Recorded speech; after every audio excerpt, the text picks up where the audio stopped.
a Superman action figure in a toy coffin, a blue shirt and red jacket, a first flight in the sun above the Arctic tundra. These are some of the moments that define my Superman fandom. Together on this podcast, we journey across time and media to examine, discover, and reconsider the creative visions that have shaped the Man of Steel. Welcome to Digging for Kryptonite, a Superman fan journey. I am your host, Anthony Desiato. This is Crisis Till Death, Part 6. Joining me to discuss Panic in the Sky and other stories leading up to the death of Superman is returning guest Scott Honig. Scott, welcome back. Thank you so much for having me back again. Yes, this is 3 in a row. This is a little sub-trilogy within the larger Crisis Till Death event.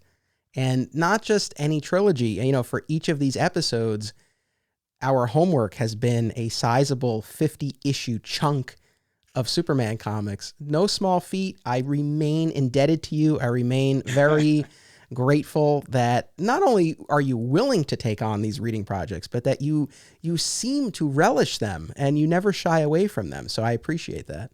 Oh, it's my absolute pleasure. I mean, like you, this was also a pretty sizable gap in my Superman reading. So to get to revisit this with you, who also is looking to sort of fill that gap, it's been so much fun. So much fun. I'm really looking forward to talking about the end of it just prior to the death of Superman.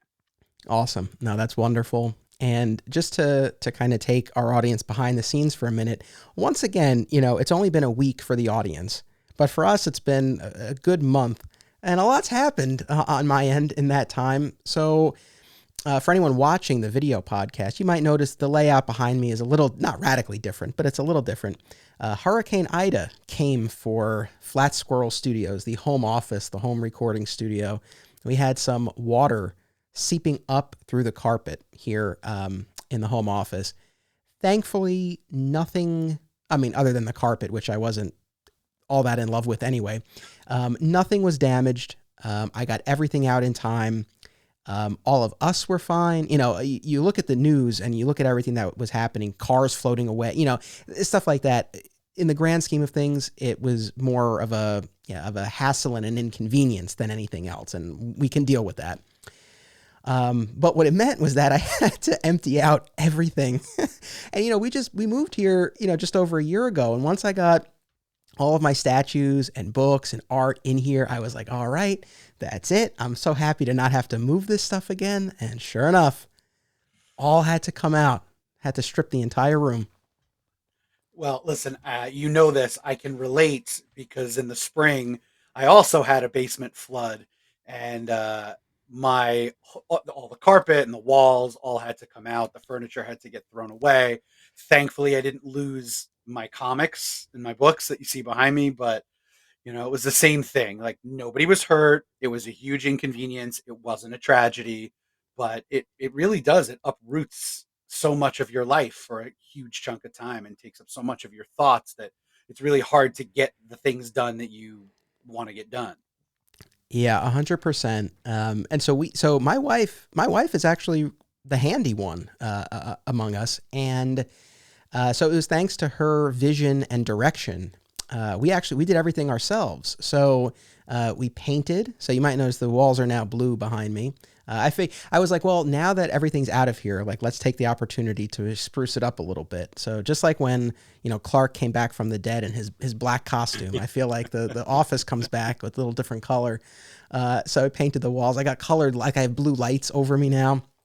And then we patched the floor and we sealed it up and we painted it, and I have new area rugs and everything came back in and kind of remixed it a little bit. So stuff is placed a little bit differently just for some variety. So, so we're back in action and not a moment too soon. I finished bringing everything back earlier today. So, we just made it in time for this recording.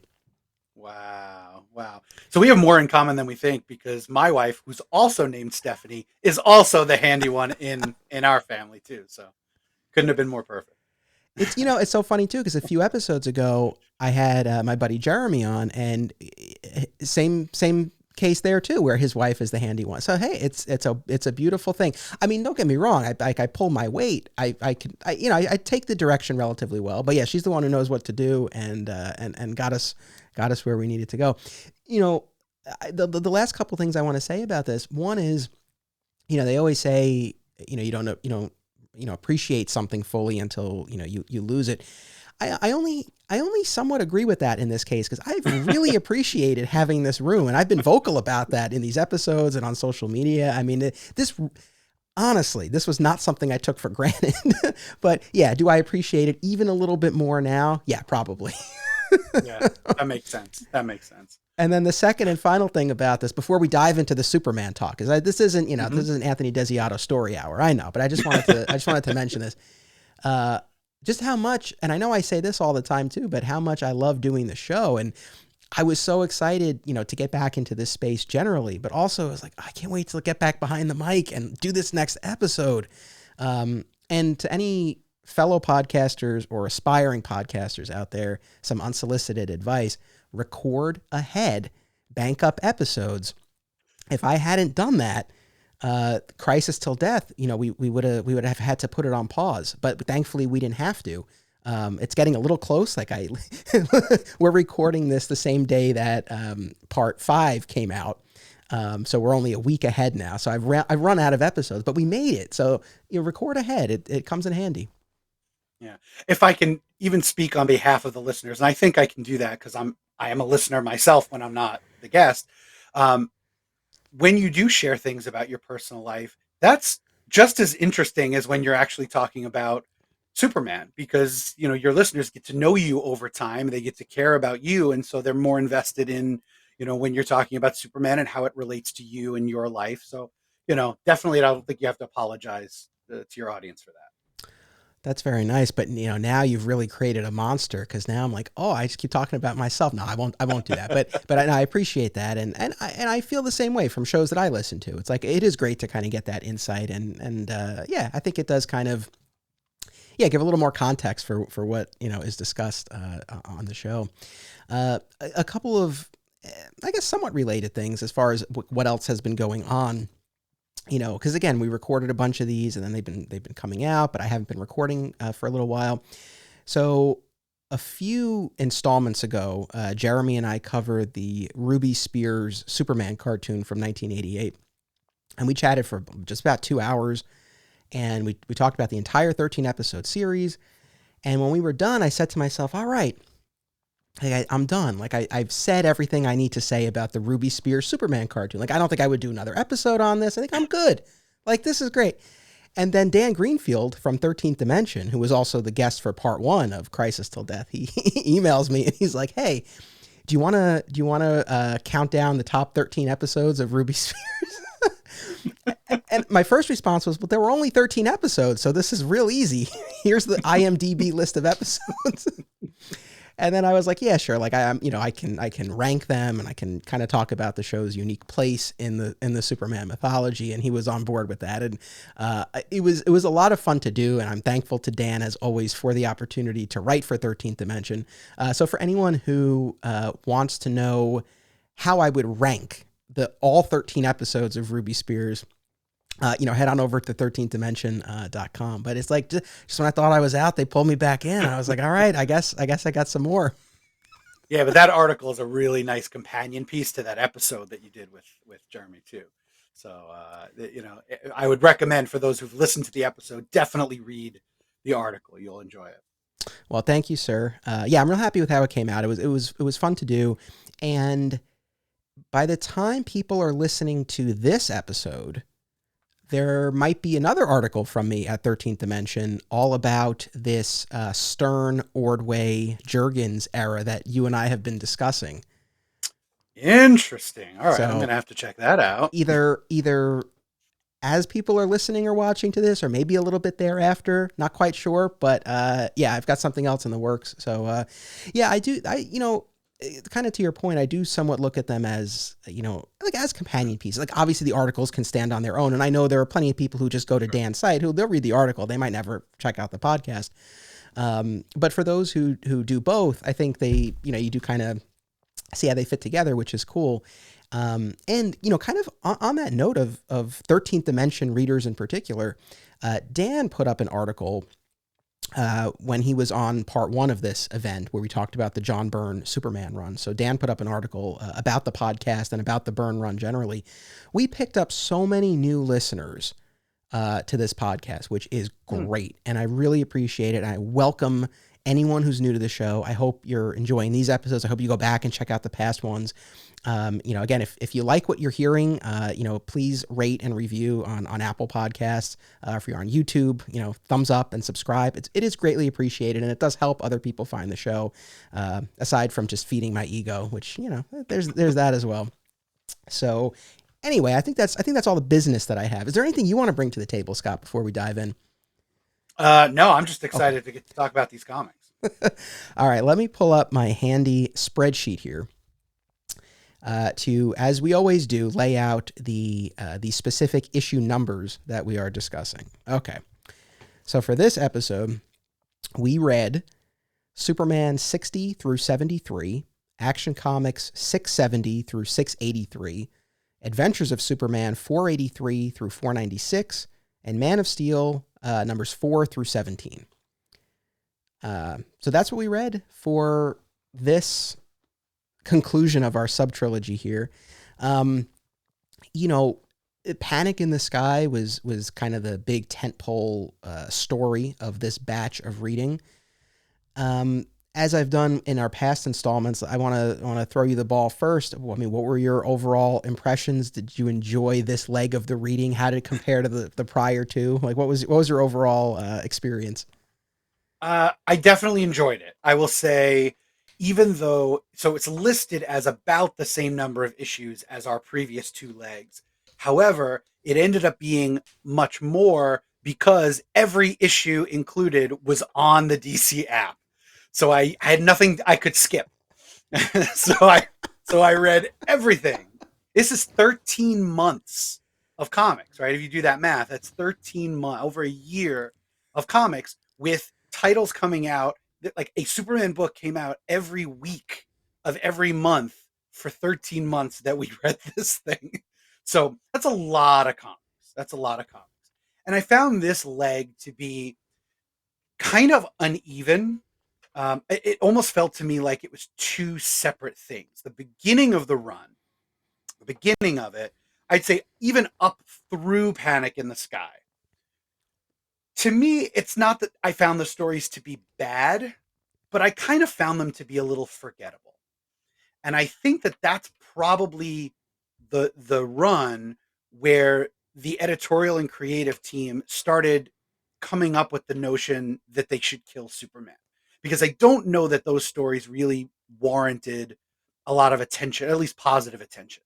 So I think that's probably where they started planning it. And I love the death of Superman, but the shame of that being planned so far in advance is I actually think the run gets better as it moves toward that death of Superman. So it's sort of like they might not have needed to kill him based on the strength of the comics that led right up to it. It is what it is, but that's kind of where I see it as a whole. Okay, fair enough. So a couple of things to unpack there. First, you mentioned all of the issues being on the app. I dump on that DC app on an basically an episodic basis here. So in fairness, all of the issues assigned for this episode are on the DC app, and I have to give them credit because they do have there are a number of I think they call them storylines on the app, but essentially they're reading lists. And so there is actually Superman the Triangle era, volumes 1, 2, and 3. The way the look on your face tells me that you were jumping between titles, weren't you?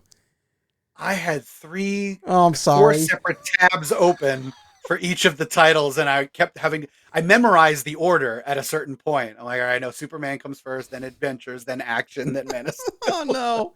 Oh, I'm so sorry. Part of me is like, I shouldn't have even said anything. So no, it's fine. But it actually, this was my easiest reading assignment, because I just opened up that Triangle era list and they were just all there in a row. So again, I'm all about fair play here. So credit where credit's due. This was one chunk of Superman comics where the DC app has its act together. I would like to see them carry that through elsewhere, but look, for purposes of this episode, it did what it needed to do.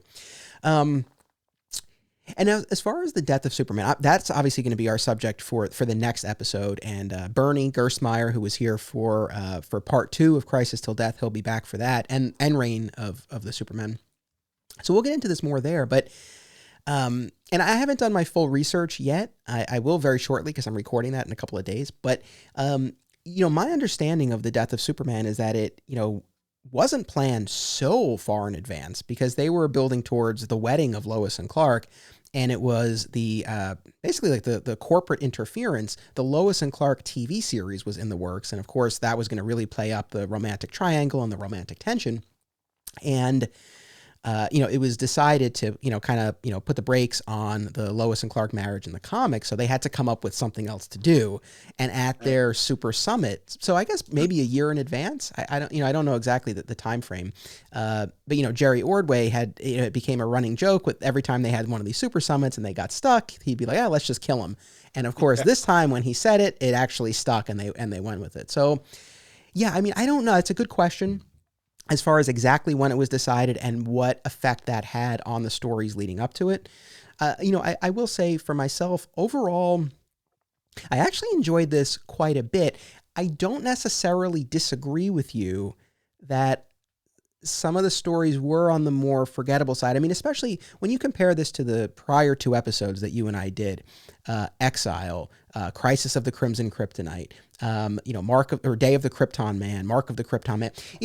There were some of these stories that really stand out and made an impression. I don't know that you had quite as much of that here. However, I just felt like the subplots really carried the day here. And all the work that the creative teams had done with the supporting cast to really build them up and give them, their own stories, that's what I found myself really hanging on to and enjoying a lot. So so overall, it still worked for me. And it's funny, I had written this down. I was like, it did kind of feel relatively low key, but knowing what's coming, I didn't mind it. And in fact, I actually kind of savored it, because it's like, well, I know what's coming next. And it's epic, and it's action packed, and it's emotional, and it really puts you through the ringer.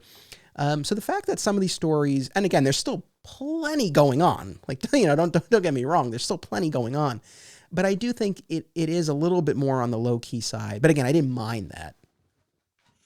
Yeah, it being low key without massive events wasn't necessarily what turned me off at certain points.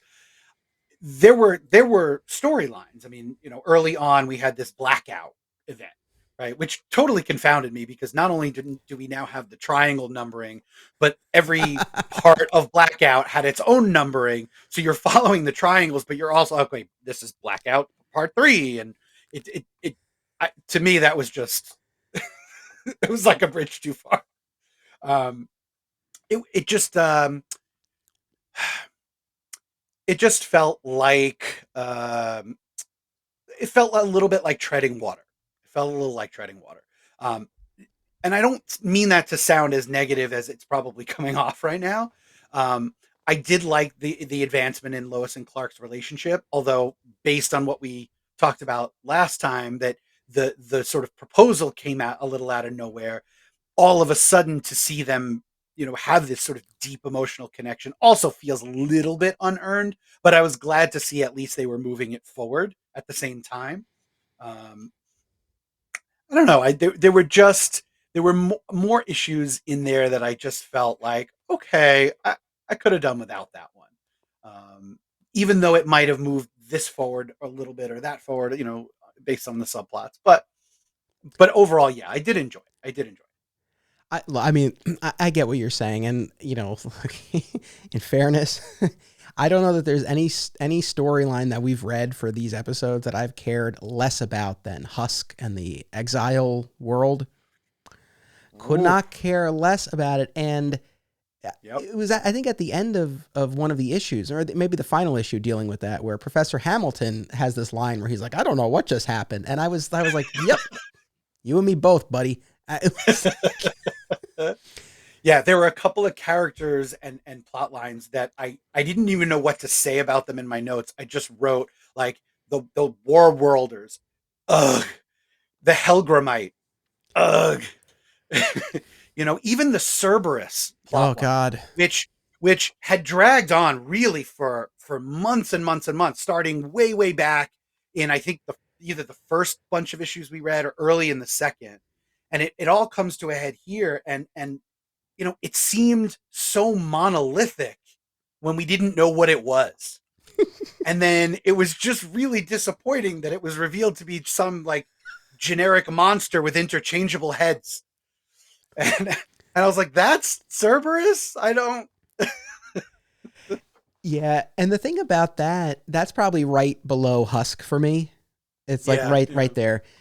The thing that really added to my disappointment was that they kept teasing that Cerberus would be revealed, and I kept thinking Yeah. like, well, is it someone we know, or yeah, something, some kind of twist where it'd be like, all right, it was worth the payoff. It was worth this villain being unseen in the shadows for all of these issues, and then yeah, it turns out to just be these heads. that take turns on the Bible. Was just like not the strongest. But yeah, you're right. Helgramite was. I mean, almost all of the titles. We're dealing with 4 titles at this point. Almost all of them had something like that. And kind of on that note though, and this isn't even a positive or negative, but you really do get to see where the interests lie for each of the creative teams, right? Because Simonson and Bogdanove, like they definitely did most of the work with Cerberus. Jerry Ordway, I think the Husk and Exile World stuff was him going way back to, the Marv Wolfman period. I mean, this started a long time ago. Roger Stern did most of the work with Helgramite. So like they each kind of had, and now I'm using examples of things that we happened not to like, but there's plenty of other stuff that I did enjoy and perhaps you did as well. Same. But yeah, like you definitely got to see what characters and stories they were interested in pursuing. For sure. And look, the plus side of having an issue of Superman every month meant that for some of the storylines that I didn't love, it's over in a month, right? So like for me, one of the low points was the Blaze Satanist War or Satanist War. I don't know how it's pronounced, um, but they're 4 issues, and then it was done. A month of time. So we push that aside, and Yeah, no, there is something to be said for that. No, I felt the same way too. Like, and you mentioned that I've always said Satanist, but your guess is as good as mine. me But too. I'd say that story arc, is another example. And we've talked about this in other episodes, and I've gone on record, and I don't know that this will ever change. I'm not a huge fan of Superman and the supernatural. It's same. just I don't love it. I want to give a shout out though. I was mentioning our audience earlier. I want to give a shout out to one of our audience members, Douglas. He has been messaging me throughout this run of episodes because this is his favorite period as a Superman reader, and he acknowledges that he is likely in the minority on this, but he loves horror. I mean, not loving horror doesn't put him in the minority, but loving the mix of horror and Superman and the supernatural with Superman. So for him, I think like he really enjoyed these stories, and that's the thing that's cool. I mean, there's it's something for everyone, and what we might not like, someone else does, and vice versa. So it's all good, and it's actually it was cool to hear that from him because it's like, well, at least someone enjoyed it. It's like I'm glad that there was a reason for this. It speaks to some portion of the audience, however large or small it might be. And we've always said that just because a story or an arc or a theme or something isn't to our particular liking doesn't make it wrong. Doesn't make it we would never say it shouldn't exist. I'm thrilled that there's an audience for it. I'm thrilled that someone like Douglas and if Douglas likes it, I'm sure lots of people like it. What is what's a little bit frustrating as a reader trying to read all of the books in this period, which you kind of have to do because the subplots extend over all of the titles, is that you're sort of forced to read some of the the genre stuff that might not be to your liking. So for us, not loving the supernatural elements of Superman, it's not like I could say, okay, I just won't read that title. I'll read the other three. I just won't read that title, because you can't and still be able to follow. I say that, but like, I mean, there's recaps in every issue. So you probably could skip an issue and they'd recap it for you, but you know, we're going to read them all. Right. Yeah, no, your point is well taken. I mean, that's true. I mean, that, when we talk about this triangle era, generally, it's like, that's sort of the catch with it. I mean, on the one hand, you have four creative teams, working in unison in a way that, not to be hyperbolic, but I don't know that we've seen before or since. I mean, the level of coordination, and again, kudos to, Mike Carlin, the editor, for, show running this, right? It really creates this, basically like television show feel, as you're reading these comics. And so, I really appreciate what they did, but it's like, yeah, it does, you are kind of forced to read all of them. I mean, like you said, you could skip some. They give you enough context in the other issues, but I don't know that it would be as rich a reading experience if you did that. So yeah, you are kind of stuck wading through some stuff that you might not love. Yes, and at the same time, I completely agree with you. There were moments where, even at the times when I wasn't loving a particular issue or particular storyline, where I just had to stop and marvel at, no pun intended, but I had to stop and marvel at just how cohesively these four different creative teams were able to weave the subplots, even while handling the things that that particular team was handling at the time as their main plot. They were all dealing with Lois and the Daily Planet. They were all dealing with Jimmy Olsen. They were all dealing with Lois's family. They were all dealing with the Kents. They were all dealing with all of that. And to know which bits had to go in each issue, I mean, that is an absolutely monumental feat that you're right. I don't think we've really seen that before or since. I would have loved to be in the room with them at the Super Summit when they were discussing the Jimmy Olsen arc that we read, where this poor guy loses job after job after job. Camera gets broken, gets evicted from his apartment. Car gets snowed in. Car gets towed. I mean, they put this kid through the ringer, issue after issue after issue. And it's like, you could just see it like on a bulletin board. It's like, okay, Jimmy has a rough month. It's like, all right, I'll take the eviction. I'll take the car towing. My heart broke for this kid.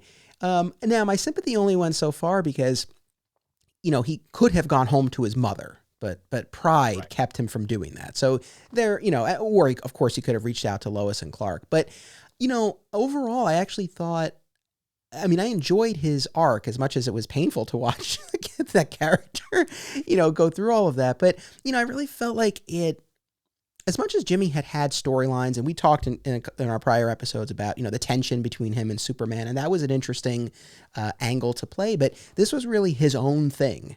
Like, we were really just kind of following him on his own path, and I thought that was cool. I thought it kind of made me appreciate Jimmy Olsen in a way that, I don't usually.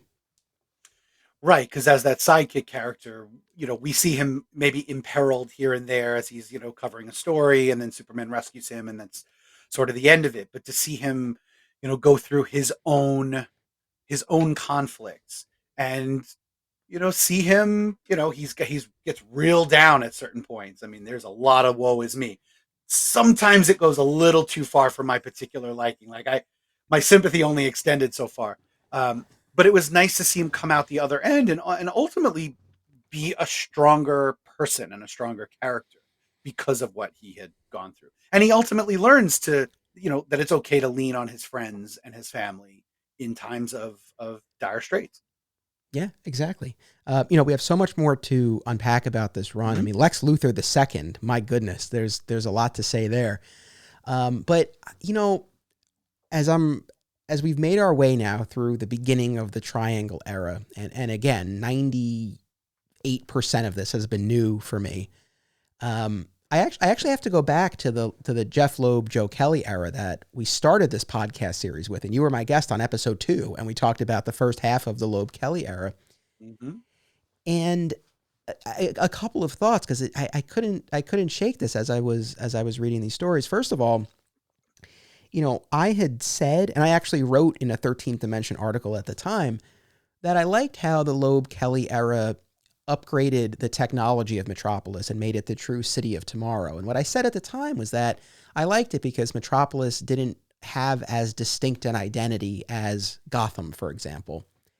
I have to retract that after these stories, and I'm happy to. That's part of why I'm doing this podcast. I'm enriching my knowledge and understanding of the character, and I'm happy to say that. No, I think I was wrong. Reading these stories in particular, man, you get a real good sense of the inner workings of Metropolis. We have a blackout, we have a union strike, we have protests about the hiring practices of the Daily Planet. I mean, there's a lot going on, which I really, really appreciate. I mean, what did you think about that? Yeah, the flavor of Metropolis is there. It's got its little corners that they keep revisiting. The Daily Planet is, it's always, or it should be anyway, always front and center. But even just like Bibbo owning a bar that people occasionally go to, that's there. Even we joked about it. I think that the taxis, that they're always $6.50. That's part of the flavor of it. The apartment building, the doorman outside the apartment building, um, who they greet on their way in. There is a flavor to Metropolis. You feel as a reader like you are a citizen of Metropolis. I don't know that it's fair to say that you were entirely wrong. I think that there was a flavor to Metropolis in this particular era, and I think as you move through the death and rebirth of Superman, leading up to that Loeb Kelly era, I think some of it just gets a little bit diluted, that it loses something. So it's not that it wasn't there, it's that it just hadn't been there maybe for a little while, and then it was reestablished in under a new paradigm. Fair enough. That's a fair point. And when I eventually get to the latter half of the '90s, I'm sure because that will be a reread for me. But I'm sure that will confirm what you've said. But yeah, no, I was just really taken by, like you said, the flavor and just the texture that they give to Metropolis. You do, in the Blackout story in particular, this 5-part storyline where Superman suffers amnesia, and as does his former opponent, Mr. Z, right? And they end up on Dinosaur Island. And while that's going on, Metropolis is suffering this blackout. Honestly, the Dinosaur Island stuff was okay, but I was vastly more interested, in what was going on with Metropolis dealing with the blackout. So, again, I really appreciate the work that went into building out the city of Metropolis. And you mentioned Bibbo.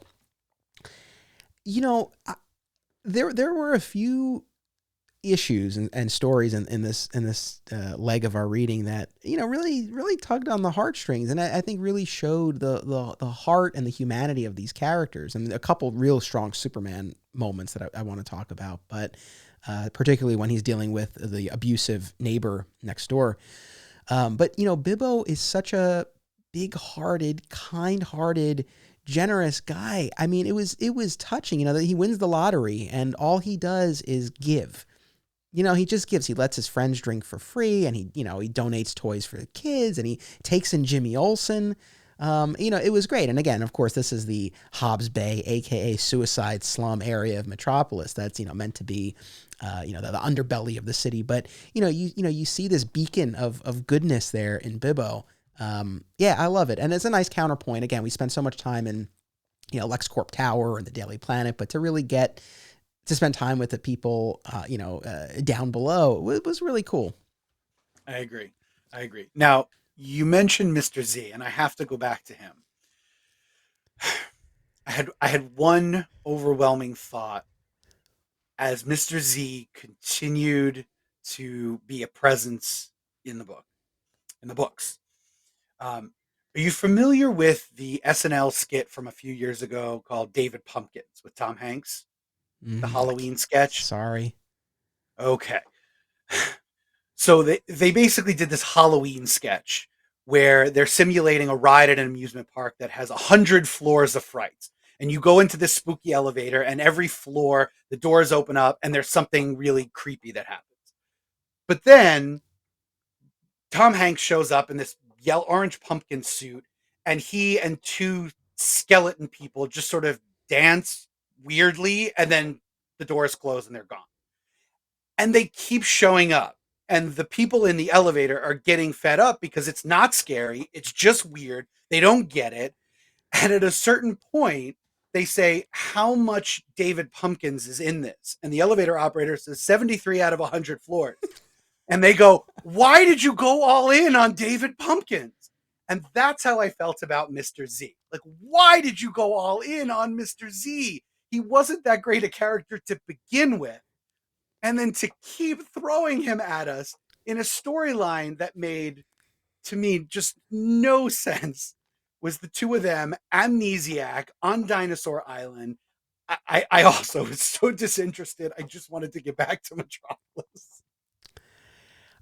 I don't disagree, and I think we probably had a similar reaction because again, I didn't really know anything about the Blackout story. You know, going into this reading, obviously I had heard Panic in the Sky. I had seen it in back issue bins rummaging through as a kid, but Blackout had really escaped my radar, so I knew next to nothing going in. And I think my first thought was like this guy again.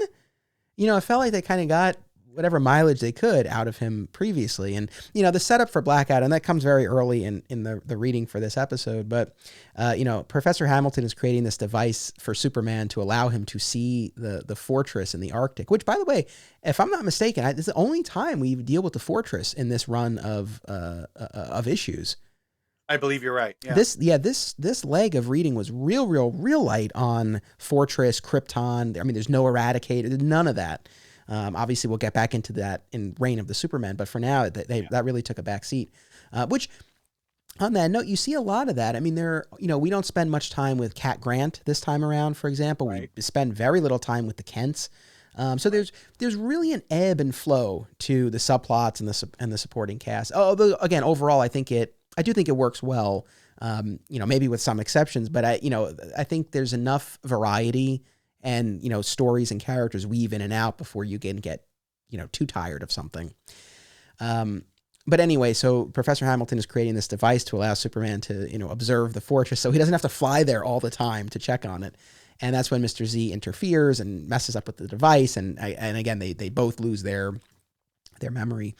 Yeah. I mean, I don't know how much their escapades on Dinosaur Island really added. The only aspect of it that I did think was interesting was the decision to leave Mr. Z there at the end and not bring him to justice. This idea that, and Mr. Z even said, like, I'm treating this as the first day of the rest of my life. And it's like, well, maybe this is an opportunity for redemption. And I don't know if that character ever comes back. I don't think so, to be honest. I hope not.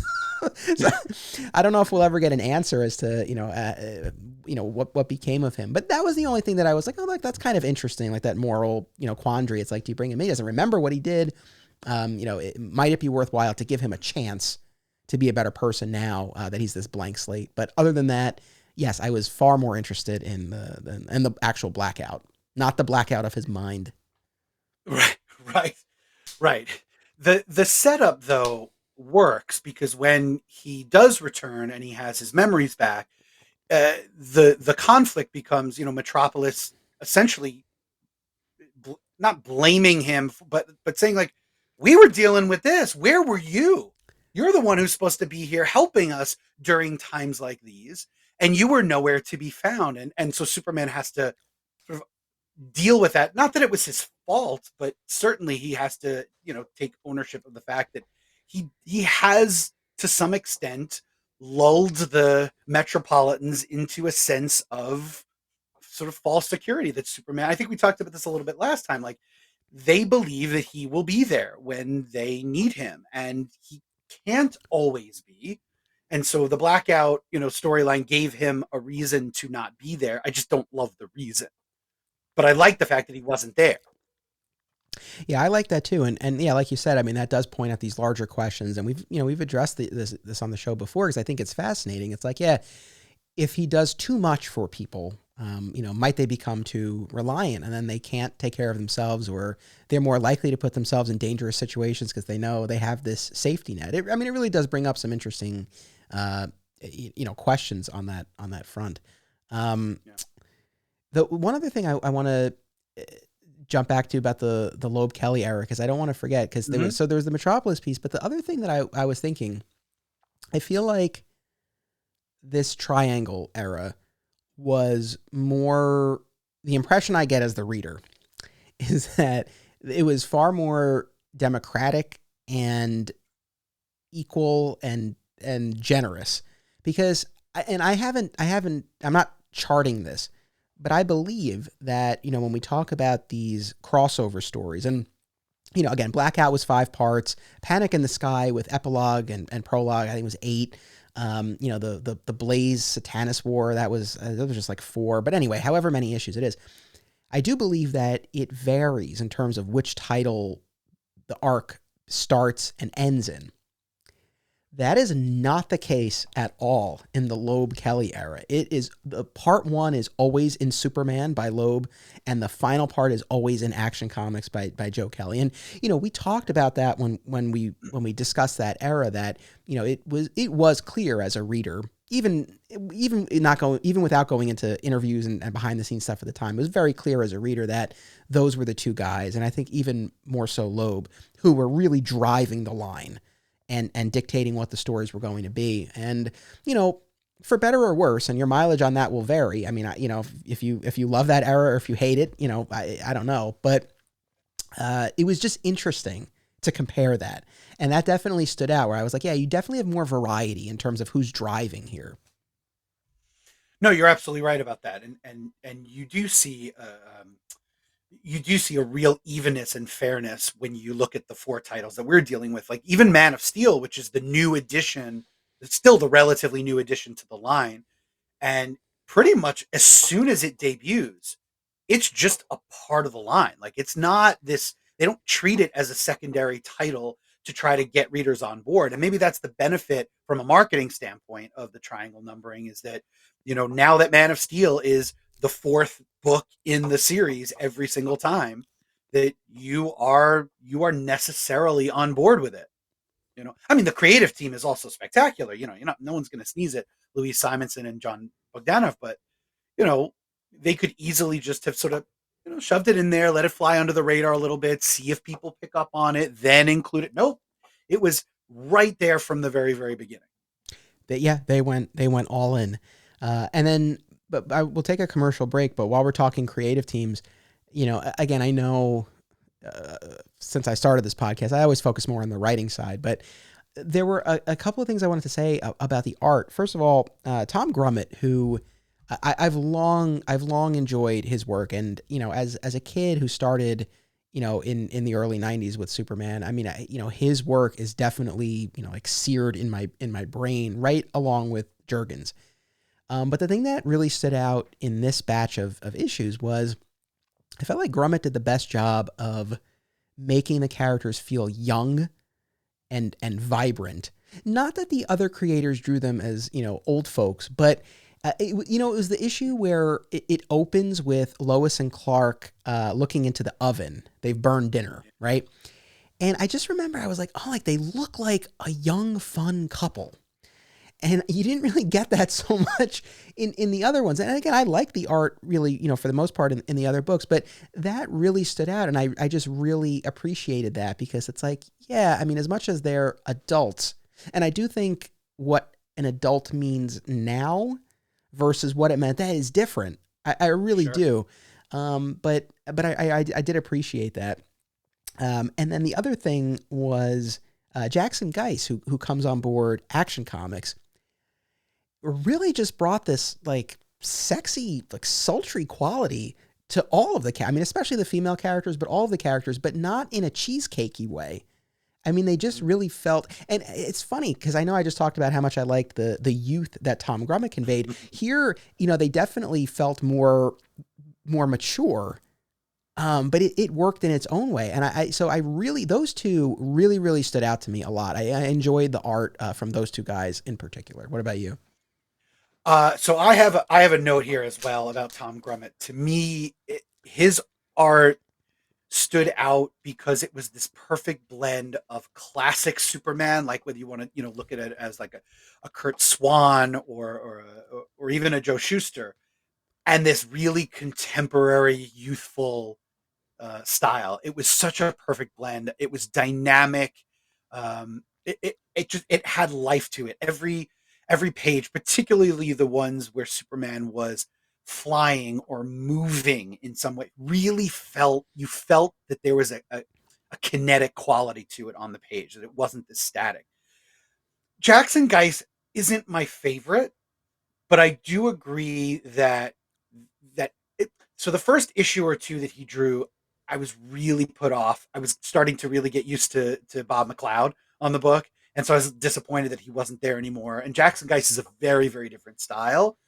Uh, and the first two issues or so, I couldn't quite get into it. And then I started to, and it was for exactly the quality that you just pointed out, which is there was this shot of Lois, and she was just sort of standing with her hand on her hip, and she looked like a woman who'd sort of seen some stuff. Like she's been around and she's world weary, but she's smart and she's capable. And that's part of what makes her sexy. She wasn't scantily clothed or anything like that. She was perfectly clothed. Some artists, later on have drawn her in very little and take that or leave that, but she's perfectly clothed, but it's just the way that she comports herself that makes her sexy. And of course, because we're seeing her now in this romantic relationship with Clark, I think that's a really nice visual movement forward for the character. I I agree completely. And it's funny because I think back to just our last couple of discussions where and as we've mentioned here too, the cohesiveness of the line. I feel like this batch of issues did mark a little bit of a shift where we did now start to see more variety in the art styles. Because, when you go back to what we read for the last couple of episodes, when it was primarily, Ordway, Jurgens, and McLeod on the art, I don't want to say they were identical, but they definitely felt more, again, more of a consistent style across the three books. Not to the point where not where you would, not to the point where you wouldn't remember who's, which book you were reading, but they definitely felt more, in the same vein. Whereas here now, I mean, Bogdanove has a very distinct style. Again, Grummett has this really dynamic, like you said, dynamic contemporary feel. Geist is giving us this more, the mature, sexy look, which works great when we get into all the Lex Luthor II Supergirl stuff. And then Jurgens, who I think is still giving us like that classic, but modern, but modern infused take on the character. So, which is just interesting. That was something that stood out to me, that, for as much as you do have this intense high level coordination among the creative teams, they did allow now for more variety in the art styles, which I just thought was an interesting choice. And overall, I guess I appreciated it because I did enjoy most of the art. Yeah, no, I agree. There's one moment, and I guess we'll talk about it in a bit. There's one sort of 2-issue back-to-back thing where I wish the artists had been flipped. Oh, okay. Let's take a commercial break and then we'll pick right back up on that because I'm very curious. That's a cliffhanger, folks. So don't go anywhere as we go to a commercial break. We'll be right back. Shadadigans is a weekly podcast by dads sharing their fairly new dad experiences and also just talking about whatever. Listen, relate, and laugh. I was a guest on episode 90, and it was a blast. One of the hosts is a multiple guest of this show, Justin DeVoe. To follow Justin's fitness and cosplay journey, follow him on Instagram at RealLifeLobo.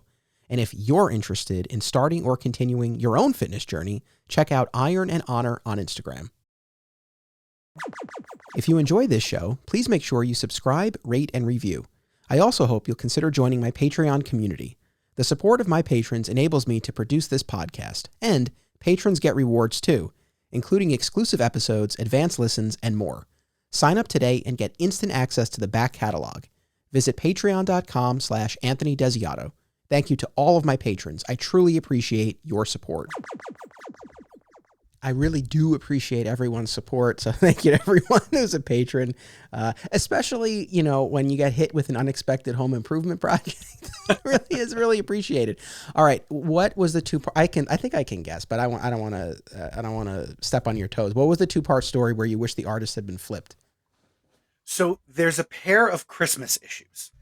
Oh, one appears in Superman, and the other in Adventures of Superman. And the Superman issue was such a standout issue to me. It was this story about Superman sort of going annually to read all of the mail that has come in over the course of the year. Yeah, and Metropolis mailbag. It's a tradition. Metropolis mailbag. And it's this beautifully layered story because they don't give away what he's thinking and feeling right away. They kind of lead the reader to believe certain things, to question those beliefs, and then to supplant them with something new. So the first thing that he sort of says is, I don't want to do this. I don't want to do this. And the only reason that you're led to believe, the only reason you're led to believe that he doesn't want to do this is because he just doesn't want to. It's just too much. He's got enough to do. And this is sort of beneath Superman, which would be really out of character if that's really how he felt. But that's how it seems at first. Then the story continues and it digs a little bit deeper.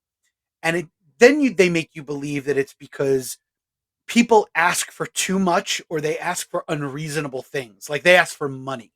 They want Superman to help them get rich quick, which of course we know he'd never do.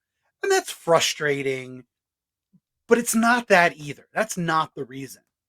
The real reason we learn that he doesn't want to read the mail is because he knows he's going to get these letters that are going to remind him that he just can't help everybody, right? Someone's going to ask for something that he can't deliver on. This little boy is asking for Superman to essentially save his father who's dying.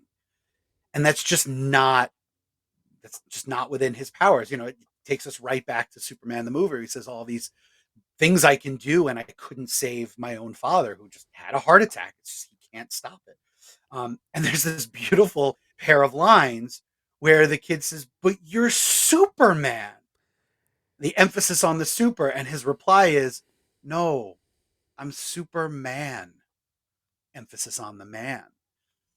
And that was such a powerful Superman moment for me. Right? I loved that issue. I absolutely loved that issue. There was another Christmas episode right afterwards in Adventures of Superman 487, which I found completely forgettable and unnecessary, but was beautifully drawn by Tom Grummett. And I wish that the art had been flipped because I would have loved to have seen Tom Grummett do that story that I really loved that Jackson Geist drew. Fair enough. But I loved that Metropolis mailbag issue for all of the reasons you just, I don't really have anything to add. I think you encapsulated it beautifully. And kind of jumping off from that, there were a number of stories that, again, plot wise in a lot of these issues and arcs, as we've said, some were stronger than others. Overall, this was probably plot wise maybe a little bit on the weaker side. There were some real standouts. I mean, again, the Lex, the second arc, I thought was fascinating. I really enjoyed the Sons of Liberty story with Pete Ross. So there were some really strong moments. We'll talk about Panic in the Sky in a minute, although I'll be honest, I was not all that in love with Panic in the Sky. But the stories that really stuck with me the most and that I really made this a worthwhile experience are ones like Metropolis Mailbag, where you see, again, truly what he feels and the limits of his power and his recognition of that. So similarly, I had alluded to this before, but there's this two-part story deep into our reading assignment for today. Crisis at Hand, I believe it's called. It's a two-parter. It's Man of Steel and it's Superman. And, we've met Clark's neighbor, Andrea, in passing a bunch of times. And for a couple of issues prior, he's noticing some bruises on her and she's a little skittish, but, he gets distracted or she runs away. It's not enough for him to really piece it all together yet until we get to this 2-part story where it's a very powerfully drawn sequence, I thought, where, Clark's asleep and he's eventually, woken up by the sound of the husband next door beating Andrea. And, he intervenes as Superman. And, sadly, as is often the case in these domestic violence situations, the wife calls the police to apprehend Superman for breaking in and hurting her husband. And, for these 2 issues, I mean, it really, I really, as the reader, you really felt Clark's frustration that there was nothing he could do. Like, he went as Clark to the local police station and tried to press charges, and they told him that he couldn't do that. He's not the victim. And so he really felt stymied. And it just, again, I felt like that frustration came through. And, it put him, again, we've talked about this. I always reject the notion that, it's too hard to write stories for Superman. It's like, no. And this is a perfect example where, just like with Metropolis Mailbag, it's like he has all these powers, but there are some things that those powers can't solve. This was an instance where, the person he's trying to save needed to want to be saved before he could do anything. And, eventually we get to that point, and it's really Lois and Clark more so who are intervening in part 2 of that story, and Lois is banging on the door. And we finally have that moment where, Andrea has had enough. But I thought that was great. And hand in hand with that was, they evoke Action Comics #1 because Clark tells the story to Lois about a similar incident very early on in his career, and we get a little flashback, and it looks like it's right out of Action Comics #1, the wife beater that that Superman stops in Action Comics #1, and we get a little bit more context for that story, and what we find out is that in this modern retelling of it, Superman threw the guy up in the air and dropped him, but then he caught him. And the idea was like, scare him straight, right? I'll impress upon him that this is not behavior that will be tolerated. And, what ultimately happens is that abusive husband kills his wife. And, that's something that haunts Superman, and that adds to everything that he's struggling with in this 2-parter, because he really doesn't know what to do. And he's been down the road of making the wrong choice before. He goes to Pa Kent for advice. And again, like we said, the Kents don't get a ton of play in these issues that we read for this episode, but that sunrise conversation between Clark and Jonathan, just really, really packed a punch. And it wasn't even that Jonathan had earth-shaking advice. It was just that he was there and he listened and he acknowledged that, yeah, sometimes it's hard to know what the right thing is. You have to trust your gut and do your best. Yeah, no, that story also stood out to me. I thought it was so powerful and so well done. We forget that at the time, it wasn't necessarily as much in the popular the cultural discourse, that when, the neighbor keeps appearing with these bruises, and, you ask if she's okay, and I fell down the stairs. I fell out of bed. I bumped into the wall. Now we sort of recognize them as, sort of cliches of the battered wife. But at the time, and especially for an audience who was probably a little bit younger, that sort of 12 to maybe, or 10 to 15-year-olds, that wasn't something that they automatically knew, right? That these were the signs, and Superman could have taken the same route that he took with that sort of call back to the golden age when he was, still sort of a social crusader. Like, we kind of forget that, before he was amnesiac on Dinosaur Island, he was, fighting slumlords and abusive husbands. That's what he did in his first incarnation. And you know, the answer to this isn't as clear cut as just punch the problem. You can't just punch your way out of it. Which is so often, I think, why people level criticisms at Superman, because it's just so easy for him to, muster all of the strength that he has, which is considerable, and punch a problem, or heat vision a problem, or freeze breath a problem, or whatever. I loved this story. I absolutely loved the story, and I loved that ultimately the person who resolved it was Andrea herself. Hmm. You know, it's what Clark and Lois did for her wasn't save her, was to show her her own agency so that she could make the change in her own life. Exactly. And going back to this golden age callback, I know you and I both love, golden age Superman and that social crusader aspect. What was so cool about this story was that, you have those roots of the character honored here, but through a more modern, realistic lens, because it's great in Action One when he bursts in and he, tosses the wife beater and he's like, I'll, or, basically saying like, take on someone your own size, sort of thing. Right. And then that's enough.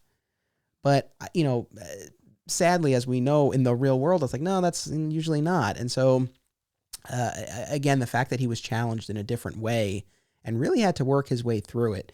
And, he ultimately helps the husband too in the end, where Right. the guy is contemplating suicide and ultimately decides to go and get some counseling, which that I thought was a very, I was pleasantly surprised with the way that bore out. I felt like that was a pretty forward thinking way to present the story and to show that, again, our sympathy is with her as it should be, but at the same time, there is this other aspect to it. And, this is coming into my head at the moment, but, keeping in mind that the comics reading audience, especially then, was largely male.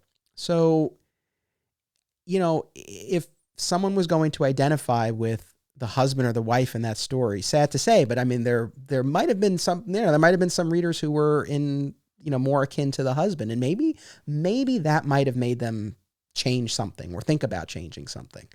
Um, Right. you know, Right, because they give him agency too to take care of the, what is clearly an anger management issue and some insecurity that's deep seated. And we do sort of catch up with him a little bit afterwards. I think there's a scene, mm-hmm. an issue or two later, where he's just sort of walking down the hall to his apartment, and Clark, asks him how he's doing, and he's just not having it. Like he's like, I'm fine, but I really don't want to hear it from you, you know Yeah, which I thought was realistic. Like he's not going to be suddenly like a changed man. That's not how this goes down. It's he realizes that he's pushed his wife away. She's not going to be so ready to come back to him so soon. He really has to get his life in order, and that's an uncomfortable place to be. And he's going to sit in that discomfort for a little while. And you know what? That's okay.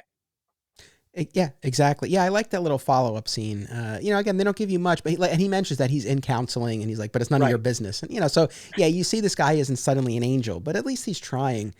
The what I especially appreciated about this story, and I'll be totally honest, when I saw the covers for these two as I was scrolling through the app, I was a little concerned that it was going to come off as like an after school special, Yeah. like tonight on a very special Blossom. That's kind of what I thought it was going to be, Yeah. and it didn't read that way to me. It felt real and it felt organic and it felt ahead of its time to be telling that story in a Superman comic and to be telling it with I think a fair amount of nuance. I mean, yeah, I agree with you. It's like the signs that Clark is initially not totally picking up on and all of that. Like it's it is a bit cliche, but sadly cliche for a reason. So maybe the initial setup to the story might have been a little maybe a little more refined if it were told to, but I really think it holds up. It holds up and it doesn't come off as preachy or after school especially. And I really have to give them kudos for that. So that was Louise Simonson and Dan Jurgens on Man of Steel and Superman. Yeah, a real strong two-parter that stood out. Yes, and here's where the weekly issues really work is that yes, it's a two-parter with the label crisis at hand on the issues, but the reality is the build up to it was seeded several issues before in other titles, right? They didn't just pop in, tell this story about spousal abuse and then pop out without any follow-up, which in a sitcom they might have done, right? You get your 1/2 hour, they're going to do their thing, and the next week it's like none of it ever happened because we got to get back to the funny. uh, this, it felt, again, that flavor of Metropolis. Like, of course, Clark and Lois have neighbors. Of course, they're going to have neighbors, and they're people that you see.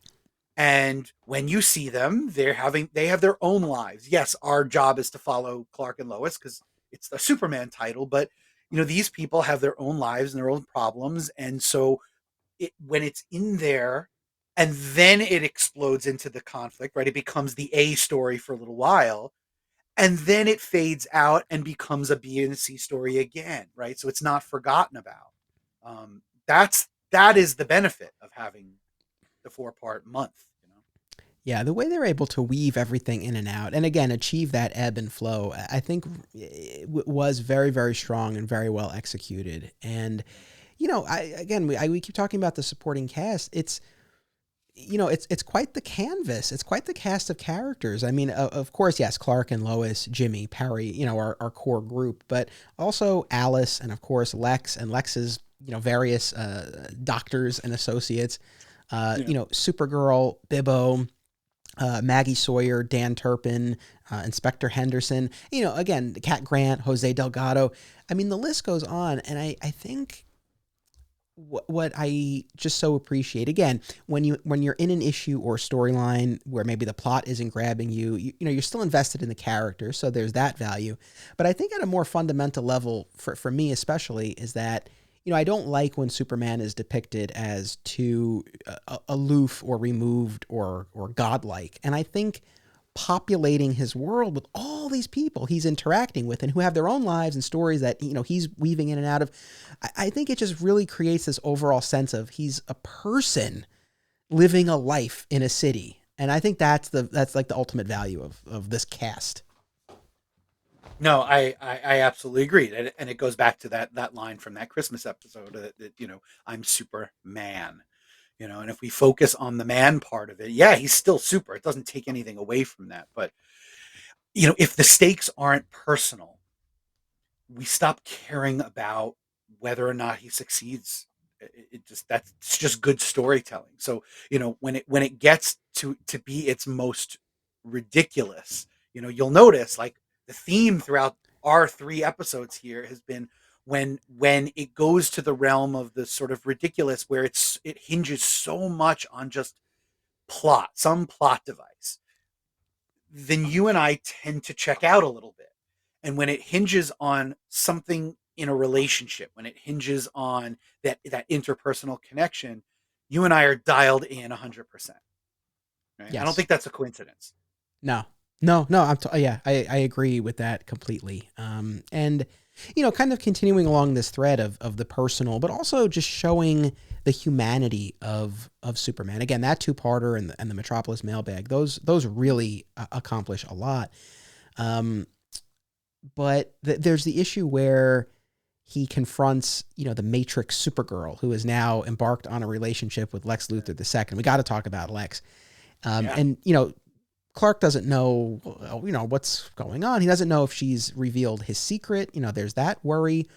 And, as is often the case when, superheroes initially, meet, there's a little bit of a misunderstanding, and she, uses one of her blasts against him. But Superman, like Clark, loses his temper. And, he acknowledges that and ultimately regrets it. But I liked that for that brief moment, they allowed him that. Like, he, and it's like, yeah, you probably would be pissed off. I mean, and, because she blasts him a couple of times and eventually he's like, enough. But I thought I appreciated that they allowed him that, that he is a man. And, again, I can't wait to talk about the Sons of Liberty story, because that one I really, really like. And we can give the setup in a minute, but, Superman makes a mistake in that episode. He doesn't scan Pete Ross's briefcase because he's like, well, I know Pete. And it turns out there was a gun in there. And then after the fact, he's like, and he's trying to piece together what happened. So, I like these stories where, again, there are instances where, it's not a matter of using his powers. It's really, again, that internal struggle or trying to figure something out. And we get a good bunch of that in these issues. We do. And that fight with the Matrix Supergirl, to me, while it's an interesting physical confrontation, it's all born out of character, because Superman is at that point, rightfully, I think, terrified on two different levels. Number one, at that point, he still has no idea what to make of this Lex Luthor the second. Where did he come from? What's he up to? Right? The name Lex Luthor carries with it so much, so much weight in his life that for someone to come along who, even if he looks nothing like the other Lex Luthor, even if he acts nothing like the other Lex Luthor, just the fact that he is a Lex Luthor is really troubling, and that is weighing on Superman. And at the same time, you take the Matrix Supergirl having a relationship with that Lex Luthor, and she knows Superman's secret identity. And so if she has revealed it to Lex Luthor and that becomes something that he can then exploit in some way, if it is his desire to do so, then that destroys so much of what he's built and so much of what he's trying to do. So he's terrified on two different levels. And those levels intersect, that I understand why he loses his temper. There's so much at stake there. Yeah. Yeah, totally. So all right. So speaking of Lex Luthor II. Yeah. They saved Luthor's brain. That was the best cliffhanger. Yeah, it was great. Now, did you know going into this reading what the deal was with Lex Luthor II? I knew a little bit just because I've read things after this. So I suspected, I thought I knew that Lex Luthor II was actually Lex Luthor the first in a cloned new body. But they really don't give anything away at first. At first, you're supposed to believe this is a brand new person, and he's good. Like he's philanthropic and he is kind, and he's a nice guy. Yeah. Yeah.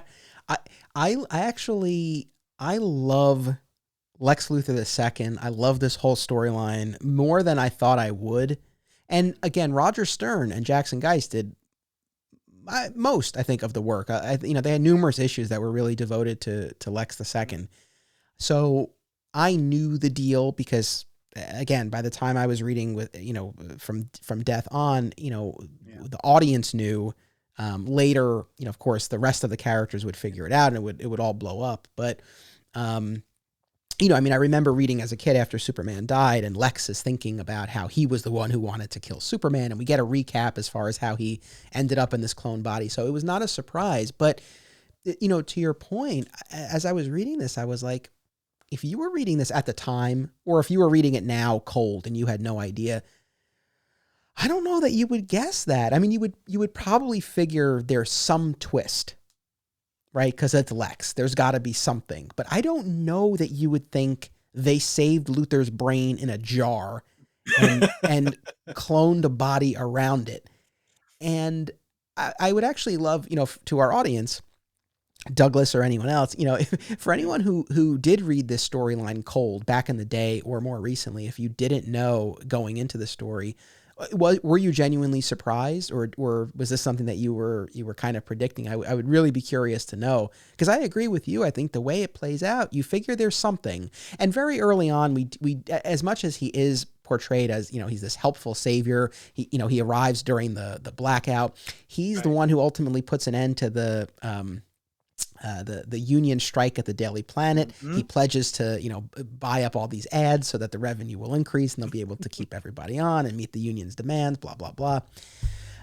He really presents himself as an ally to Superman. He creates this Team Luthor army, but they're highly cooperative and accommodating and deferential to Superman and to the SCU. They're not like these, they're not overstepping their bounds or anything like that, at least for now. So yeah, again, I would be curious, kind of what people thought who were reading it at the time, but I just think, I don't know. I mean, it just takes Lex to this whole other level, because when you think about the level of deception, I mean, it's one thing when he puts forth this facade of this philanthropic businessman who's here to help Metropolis, but he's got all these shady business dealings.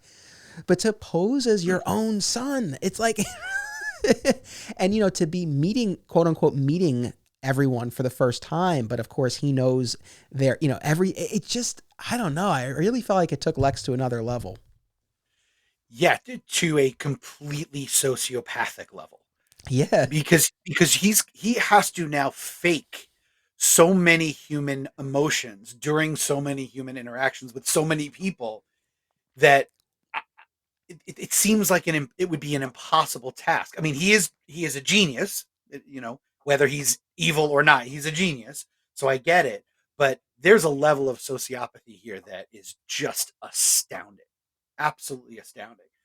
I also like when they give us that backstory, the where he came from, that it actually is sort of a parallel to Clark's own, right? So Clark, is sort of the product of Jor-El and Lara, his Kryptonian parents, and the Kents, and Lex Luthor II is sort of a seems to be a combination of his father Lex Luthor the First and this Australian couple who adopted him and took him in and sort of raised him on their own. So there is this sort of the parents who abandoned, not that the Kryptonians abandoned him, but the parents who abandoned you and then the parents who adopted you and raised you. There's that parallel, which is kind of neat. I like that. Yeah, no, I really liked this character, and I fortunately I had forgotten a lot of what comes later. I just haven't read it in a really, really long time. The Death and the Reign of the Superman. I just haven't read it in a long time. Gotcha. So I remember the broad strokes, and those generally don't involve Lex Luthor II. So I'm looking forward to rereading that at some point, or at least listening to your coverage on it, and, filling in those gaps for me. Yeah, I mean, so as far as further developments with Lex II, that really happens after the Reign. It's really in '94 with the battle for Metropolis and the fall of Metropolis, where all of this comes to a head. I mean, not to get too ahead of myself here, but basically there's this disease that's affecting clones, including him, and this is where kind of like it all starts to come to a head. But it's funny, as I was reading this story, I couldn't help but think of Friends. And I know I've referenced the television show Friends in other episodes, but, there's one of the episodes where, Joey's a soap opera actor, and the soap that he's on has this plot line where his character gets a brain transplant. And as he's telling the group of friends, this plot line, Ross, the man of science, is just so aghast at the idea of a brain. And all I could think of as I was reading these issues was Ross being like, and now your brain transplant, like, so ridiculous. That's what I thought of. So, look, the setup for it is a bit goofy, but I don't know, in terms of this world that we've established and Cadmus and all the scientific experiments and cloning, it didn't feel so outrageous. It kind of felt relatively plausible within the world that we're dealing with here, Yeah, as long as the internal logic holds, that's okay. I mean, we've already established that Superman can exist in a few different sort of milieus, right? He can do horror and the supernatural. He can do the all the way to the sci-fi end of it, and he can do sort of grounded human stories. That's nothing new. I actually really liked this whole thing. I was on board for the whole thing. Like, they played it with that sense of impending horror, not supernatural horror, just like Right. horror. Where you're almost getting to it, and then you like grab the guy by the collar and go, "They saved Luthor's brain!" And that worked for me. It really did. I'm not gonna lie, I was on board the whole time. Yeah. No, it was cool. I think one of the other reasons why I like this so much is that it, like I said, it takes Lex to another level in it, but it really just elevates the cunning and the manipulation and the ways in which he's challenging Superman. Because I think, as much as the evil businessman Lex, as opposed to the mad scientist Lex, was relatively new. Like, it's funny, we didn't spend a ton of time with that initial post-crisis evil businessman Lex. It was really only a few years before he, quote unquote, dies and then comes back as his son. But, so they could have let that play out even more. But this just instantly freshened it up And again, just the level of subterfuge just speaks to what Lex is capable of. And I also like that again, he comes back in this younger, taller, more muscular body with this lush mane of red hair. And I was thinking about this. I mean, I feel like this really is a major turning point in terms of depictions of Lex as a viable romantic option for, in this case, it's Supergirl, but, for any number of characters, very shortly thereafter, we're going to get Lois and Clark, The New Adventures of Superman on television. And John Shea's Lex Luthor in that show, he's debonair. I mean, he is presented as a viable romantic possibility for Lois in that first season, and they go so far as to get engaged in that first season of the show. And it's been a while since I watched it. I will be rewatching it next year on my Patreon, and it's going to be a lot of fun. My wife and I are going to talk about the entire series. It's going to be great. I know. I can't wait. So I don't know. I might feel differently when I rewatch it, but my memory of it was that it wasn't so crazy that Lois would be interested in him. And when we get to Michael Rosenbaum on Smallville, John Shea, they let him keep his hair on, on Smallville. They went in a different direction. And that's not to say that, you can't be bald and sexy. I don't want to put that out there. But that again gave us the more traditional baldness of Lex, at least, but still, like, he was young and fit and vital. And so then when he makes a play for Lana Lang, it does, it feels like it's a possibility. So it's just interesting to see that shift. And I really feel like it starts with Lex the Second.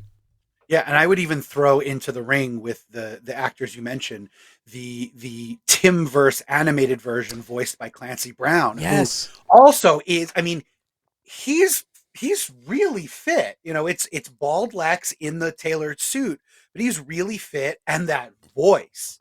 He is a charmer when he wants to be. He really, really is. And so you really understand why he's able to manipulate people, especially women, the way that he is able to.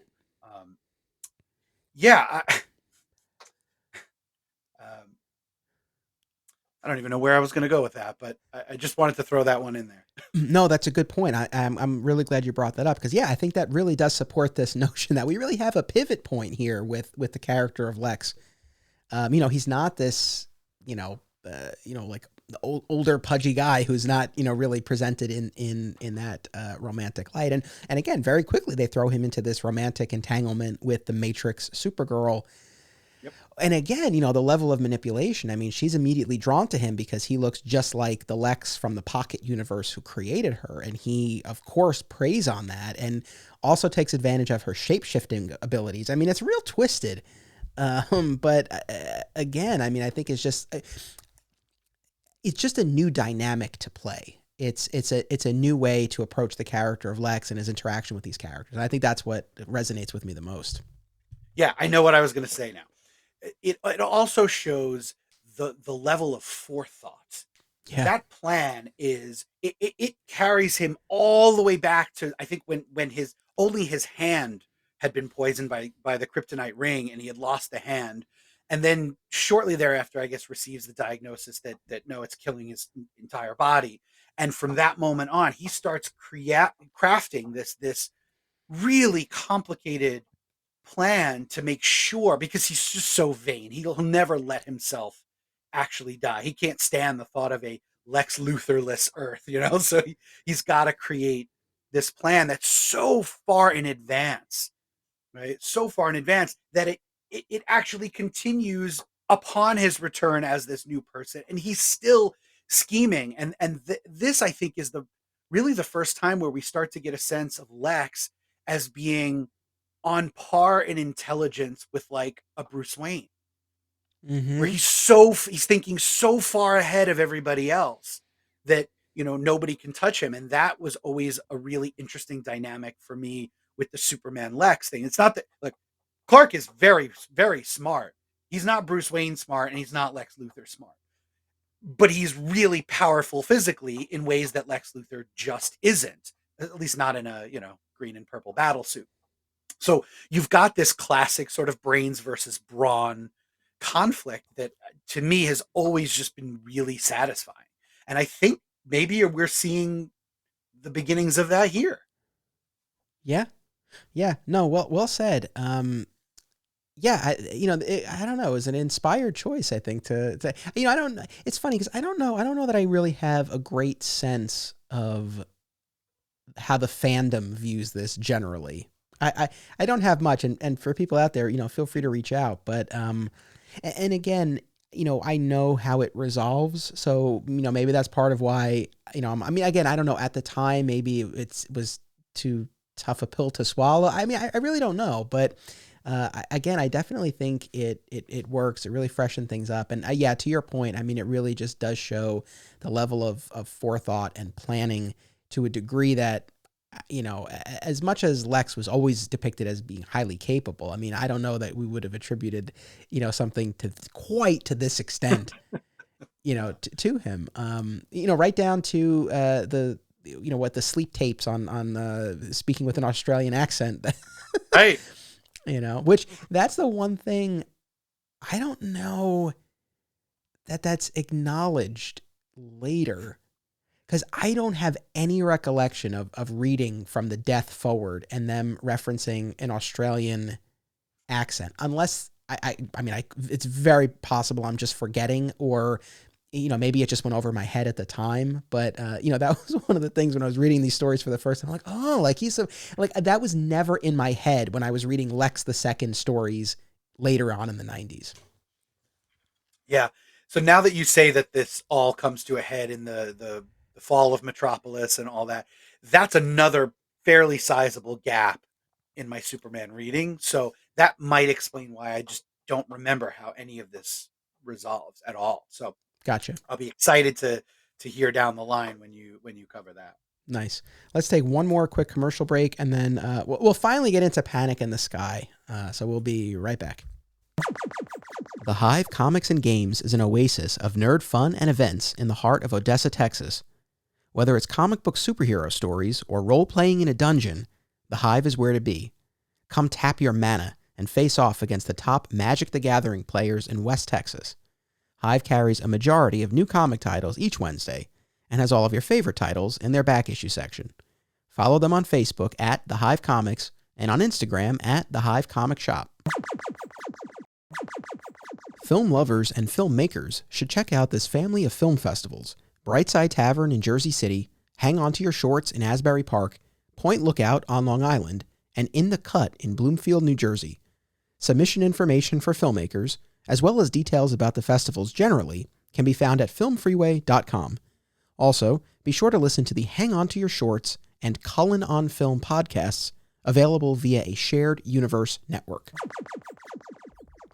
And we're back. I forgot to say this earlier, but I wanted to mention, we were talking about Tom Grummett and his, his youthful, energetic style. Well, it's no surprise he went on to draw the Superboy series. I meant to say that before, but it's like, yeah, of course he was a perfect choice for that.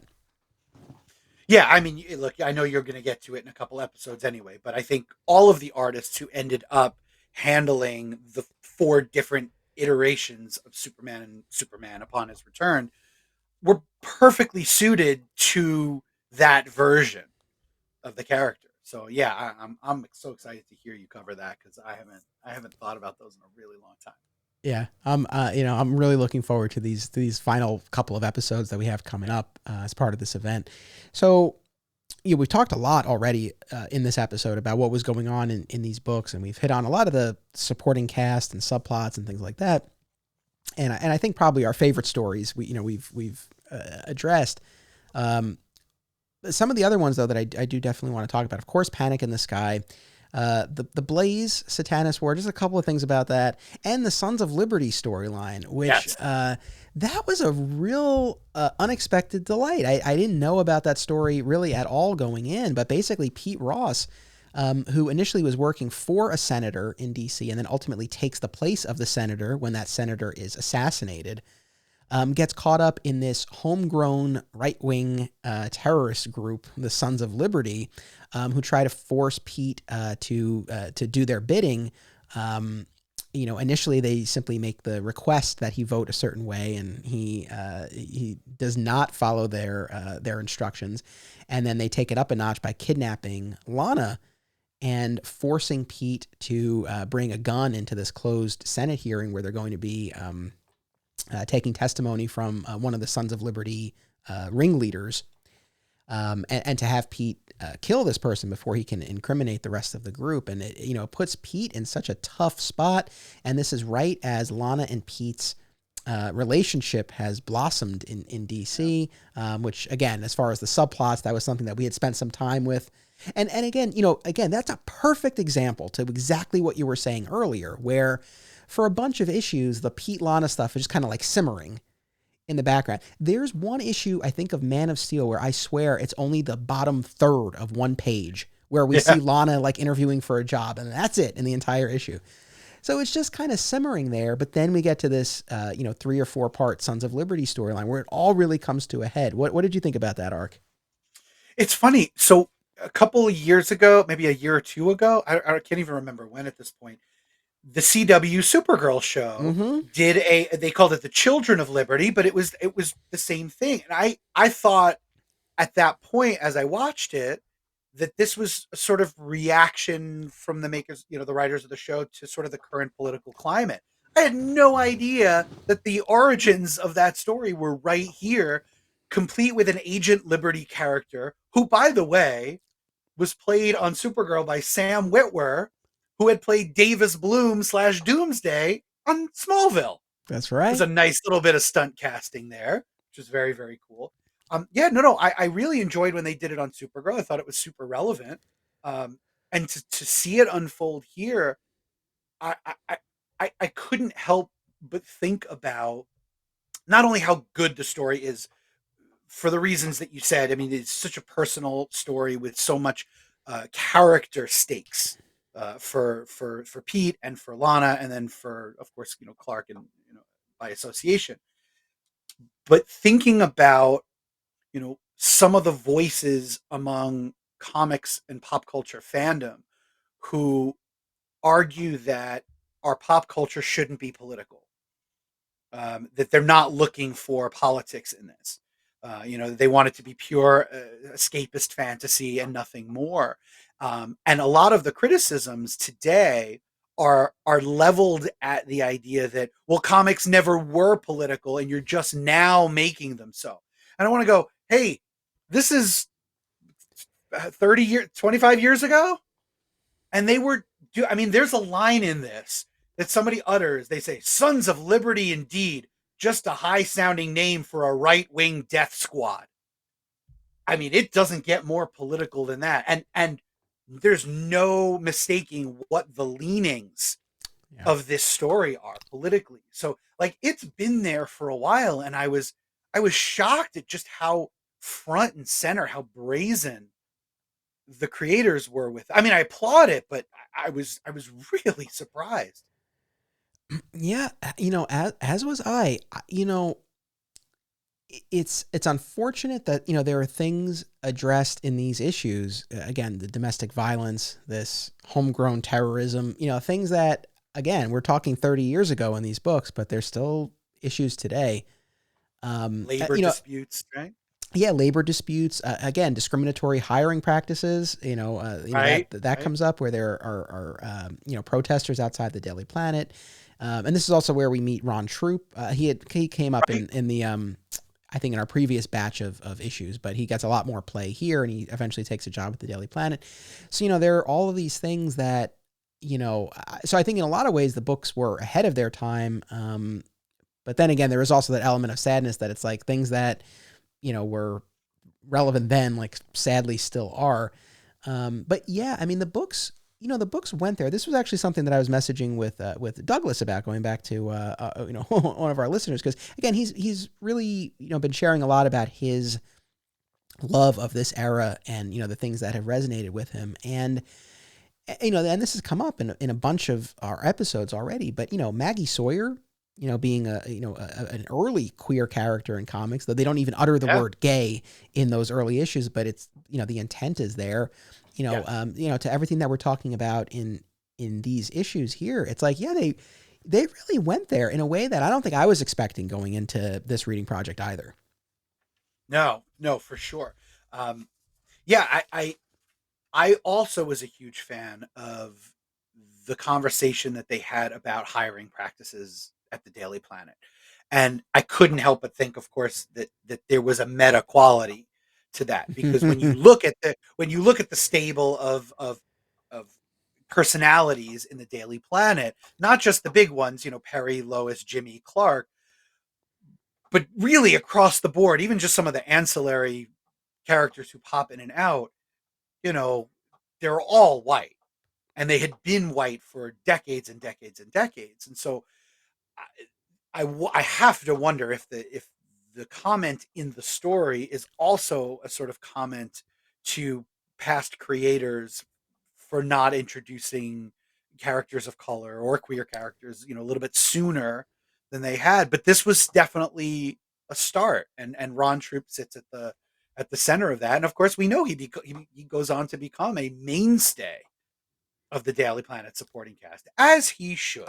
He's a delight. When you talked about the meta aspect, I thought you were going to go a step further and talk about who was working at DC Comics. Which, because Right. I did this That run too. of book club episodes on a separate podcast earlier this year, and then the last one we did was on Zero Hour. And for Zero Hour, there's this. It's actually it's pretty amusing. This promotional video that DC had made that went out to retailers at the time. It's very 90s and lo-fi, but it's kind of cool because you didn't really get to see and hear from the editors and writers to the extent that you do now. But I remember just watching it, and it's just middle-aged white guy after middle-aged white guy. So there's that, but yes, within the pages of the comics, I think there's that commentary too. And I mean, literally, explicitly, there's that scene where I think it's Alice, right, who's with Perry in the Daily Planet bullpen, and he's like, how can these protesters be saying these things? Like, we do hire minorities, and she's like, look who's sitting out here. It was definitely made a statement. And again, going back to what you were saying before about comics always being political, it's like, yes, there was definitely the period in the Silver Age where they really had to move away from that after the Senate hearings and the Wortham book and all that stuff. But look, just like we were talking about, go back to Action Comics #1, go back to the Golden Age Superman, the Social Crusader, taking on wife beaters, taking on the projects and urban development and all, like it, it's there. So, and look, if that's not what you want out of your comics, I'm not saying it has to be, but I agree with you. This notion of like, oh, it's just being inserted now. It's like, no, it's been there. Maybe it's been done more elegantly before, maybe there's more of a question about how it's being done. And that's a separate argument and conversation. But again, I appreciated that they went there with these stories and the way that they did it. I agree. Look, if you're going to take a character like Superman, who's part of the introduction to the character is that he stands for truth, justice, and the American way. And if you're going to put that in there, you have to be prepared as a creator to comment on what the American way is. Like, that's a really nebulous term if you really think about it, because I think people in different parts of the country consider the American way to be something different than someone else would. And at a certain point, it's like, well, how do you create a shared understanding of what the American way is? And I think the only way to do that is not to make it something that actually exists, but to make it an aspirational thing, right? What is that American way to which we all aspire that we haven't necessarily achieved yet, right? Because Superman is an aspirational character, right? I mean, he's inspirational, yes, as most superheroes are, but he, more so than most other superheroes, is also aspirational, right? He is the best version of all of us. He's who we should aspire to be.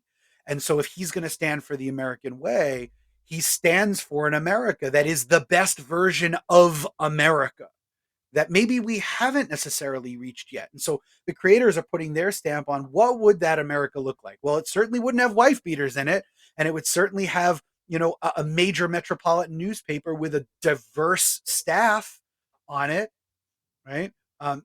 These that makes sense, and it certainly wouldn't have, these, the Sons of Liberty, cult running around, foisting their fascist views on people violently. Yeah. So I think it's perfectly in keeping with this character. In fact, I'd go so far as to say this is the most important character to deliver those messages. I listen. I couldn't agree more. With the Sons of Liberty, we don't, unless I'm forgetting. It's like I don't know that we get so much about what specifically their agenda is.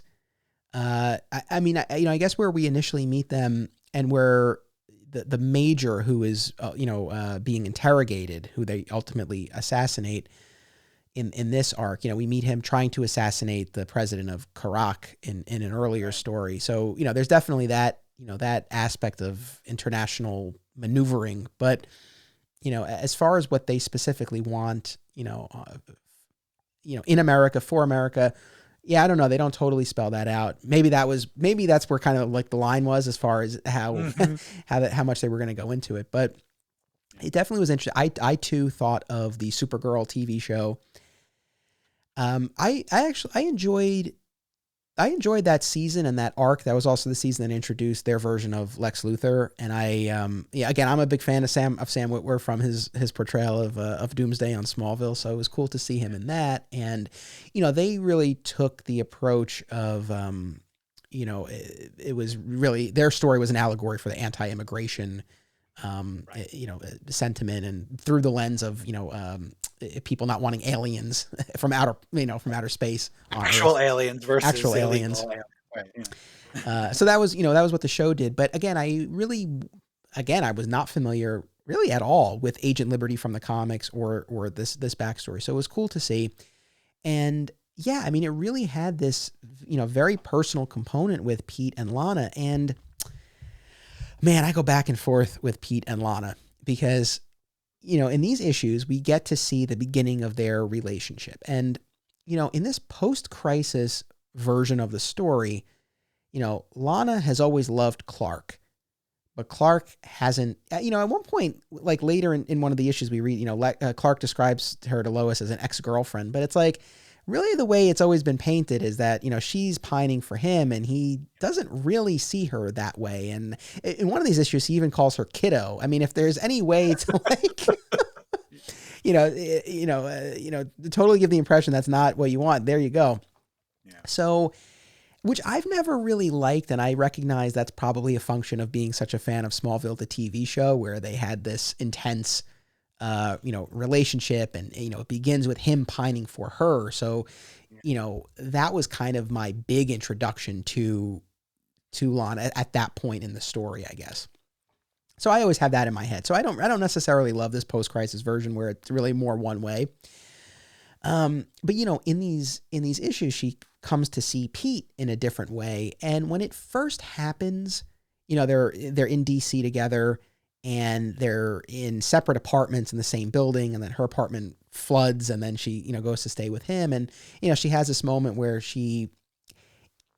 and I don't know, maybe different people might interpret it differently, but it just kind of played to me as like, I really want to be with Clark, but I can't have Clark, and Pete's here and he's a good guy, and he'll do sort of thing. And, then they embark on this relationship and they get engaged. But I felt like the Sons of Liberty story, really showed us how much Pete loves Lana, that he would be willing to even entertain the notion of assassinating someone, to protect her. But it showed to Lana how much Pete loves her.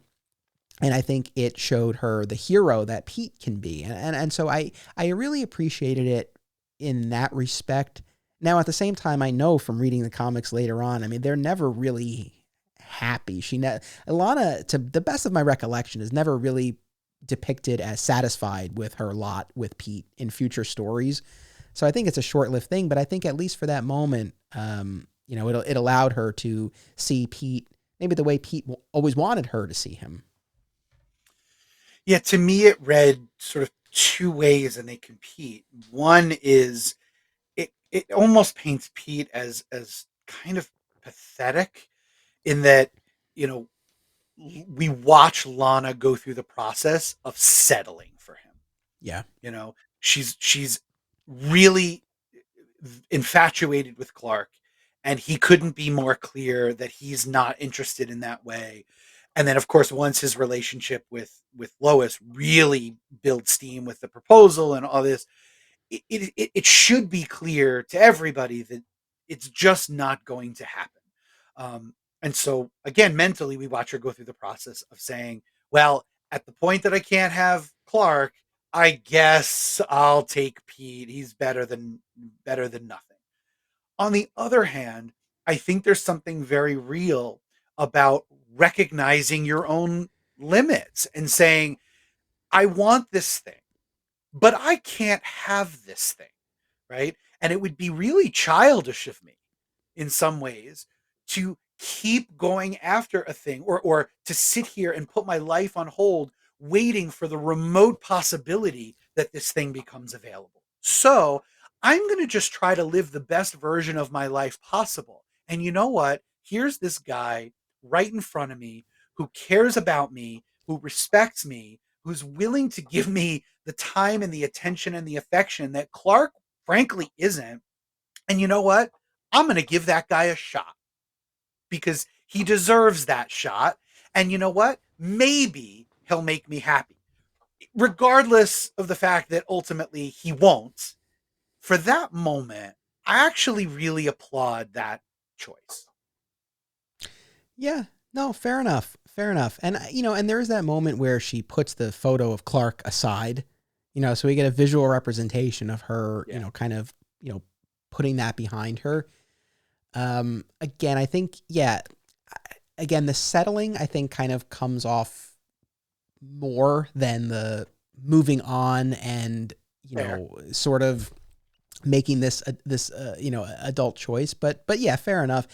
And then on the flip side, though, it's as much as Clark obviously is in love with Lois and they're gonna get married and all of that, but when he gets the wedding invitation for Pete and Lana, like, he feels some sort of way about it, which, on the one hand you could argue, well, that doesn't really seem to track, blah blah blah, but I feel like that's kind of pretty human. It's like, even though he didn't see her that way, again, he still feels some sort of way that she ends up with his best friend. So I actually appreciated. It's like you can't help but let it stroke your ego just a little bit to know that there's someone out there pining for you. And then when they stop, that the stroking stops, and you're like, oh, right, maybe I liked that feeling more than I thought I would. I did. Yes, yeah. But yeah, so the Sons of Liberty story. So again, the Sons force Pete to bring a gun into the Senate hearing to assassinate the witness. He does bring the gun inside to protect Lana, but in the end is unable to go through with shooting someone. But the actual Agent Liberty, who's posing as a Secret Service agent, carries out the deed, and Pete is arrested. And of course, Superman gets to the bottom of everything and clears Pete's name. But yeah, I mean, and it was cool. Again, Pete Ross post-Crisis doesn't get a ton of play, especially during this period. So it was kind of nice to shine the spotlight on him. And like I was saying before, dealing with, Superman's failure to stop the gun from getting in. It made me laugh, though, when the reporters were questioning Superman and they were like, but you were x-raying everyone. Like, what happened? And he's just like, I made a mistake. I'm sorry. As a lawyer here, I'm like, never admit made a mistake. I advise my clients not to speak. Yeah, it's like, buddy, what are you doing here? Yeah, we have to talk about Panic in the Sky because we've been going for almost 2 hours, and it's the title of this episode, and we haven't talked about it yet. But we've been building towards it. Yes, this is our big finale here. What do you think about Panic in the Sky? Did you like Panic in the Sky? Oh, my feelings are complicated. I felt like it served its purpose in that it drew to a close a bunch of different dangling plot threads from really the beginning of our coverage. In as elegant a way as I guess it could, it brought those elements together. The Brainiac saga, Draga. I'm trying to even remember what else is in this. I mean, it brings the Matrix. It brings Matrix. The Matrix, right. It brings Matrix back so that she can become this new Supergirl. Um, it's certainly a big bombastic crossover feeling book, even though it wasn't like a DC event and they kept it contained to the Superman titles. You know, a lot of other heroes guest star in it, so you get this feeling of a DC sort of crisis event, a mini crisis event. Um, it was entertaining enough, I suppose. I wasn't blown away by it. I wish I had been. And I don't know whether that's because this particular roster of the Justice League isn't really my favorite roster, um, or whether it's just the nature of the story feeling almost utilitarian rather than, or sort of more than anything else. Like, we have to tie up these loose ends before we get to the sort of build up towards the death of Superman when it will be too late. So let's do it all now. Um, but yeah, I guess it was fine. What'd you think? Yeah, I think we're pretty similarly aligned as we have been on a lot of these stories. I didn't feel like there was a ton of meat on the bone for this one. It was fun and it was action packed, and you get to see this DC wide team up, like you said. And so I think depending on what you want out of the story, your mileage will vary. I guess the couple of things that I really did enjoy, I'll focus on the positive first. One was that it positioned Superman in a leadership role amongst all of these heroes. And at this point, post crisis, he's not on the Justice League, and that will change shortly because he does join them when Dan Jurgens takes over the Justice League title shortly before Death of Superman. It's not a very long period, but Jurgens does have this run on Justice League, and Superman's a member. But so I thought it was cool. I mean, as much as we've seen him team up with other DC characters, and of course John Byrne's Action Comics run was all team up stories, but this was this large assembly of DC characters with Superman leading the charge, and it just put him in a little different position, and I liked that. It might have been late. It was late when I was reading, and maybe it was just I wasn't tracking everything. But I swear, like, there was that initial gathering of the heroes that he had assembled, and then I feel like every subsequent issue there was like some character we hadn't seen yet who was also there. Yeah. But that might have just been I might have just been missing them initially. I don't know. And then the other thing, and this was relatively small, but I really appreciated Draga's redemption. The fact that he had this, his whole thing was he wanted to, he had brought shame upon himself. He hadn't defeated Superman on Warworld, and Superman had saved him repeatedly, and Draga is going to fight him to the death, to regain his honor. And I think it gets a little muddled because he also becomes very smitten with Supergirl, and so kind of the line between being inspired by the example of Superman and like wanting to bang Supergirl. I mean, I don't know exactly like where we can really draw that line, but the fact that he did have this turn, I did appreciate that. And he ultimately pays the ultimate price, and the cover of that issue is an homage to Crisis where Yeah. Supergirl dies, and in this instance it's Supergirl holding his lifeless body. So that was a nice little touch. So I enjoyed that aspect of it.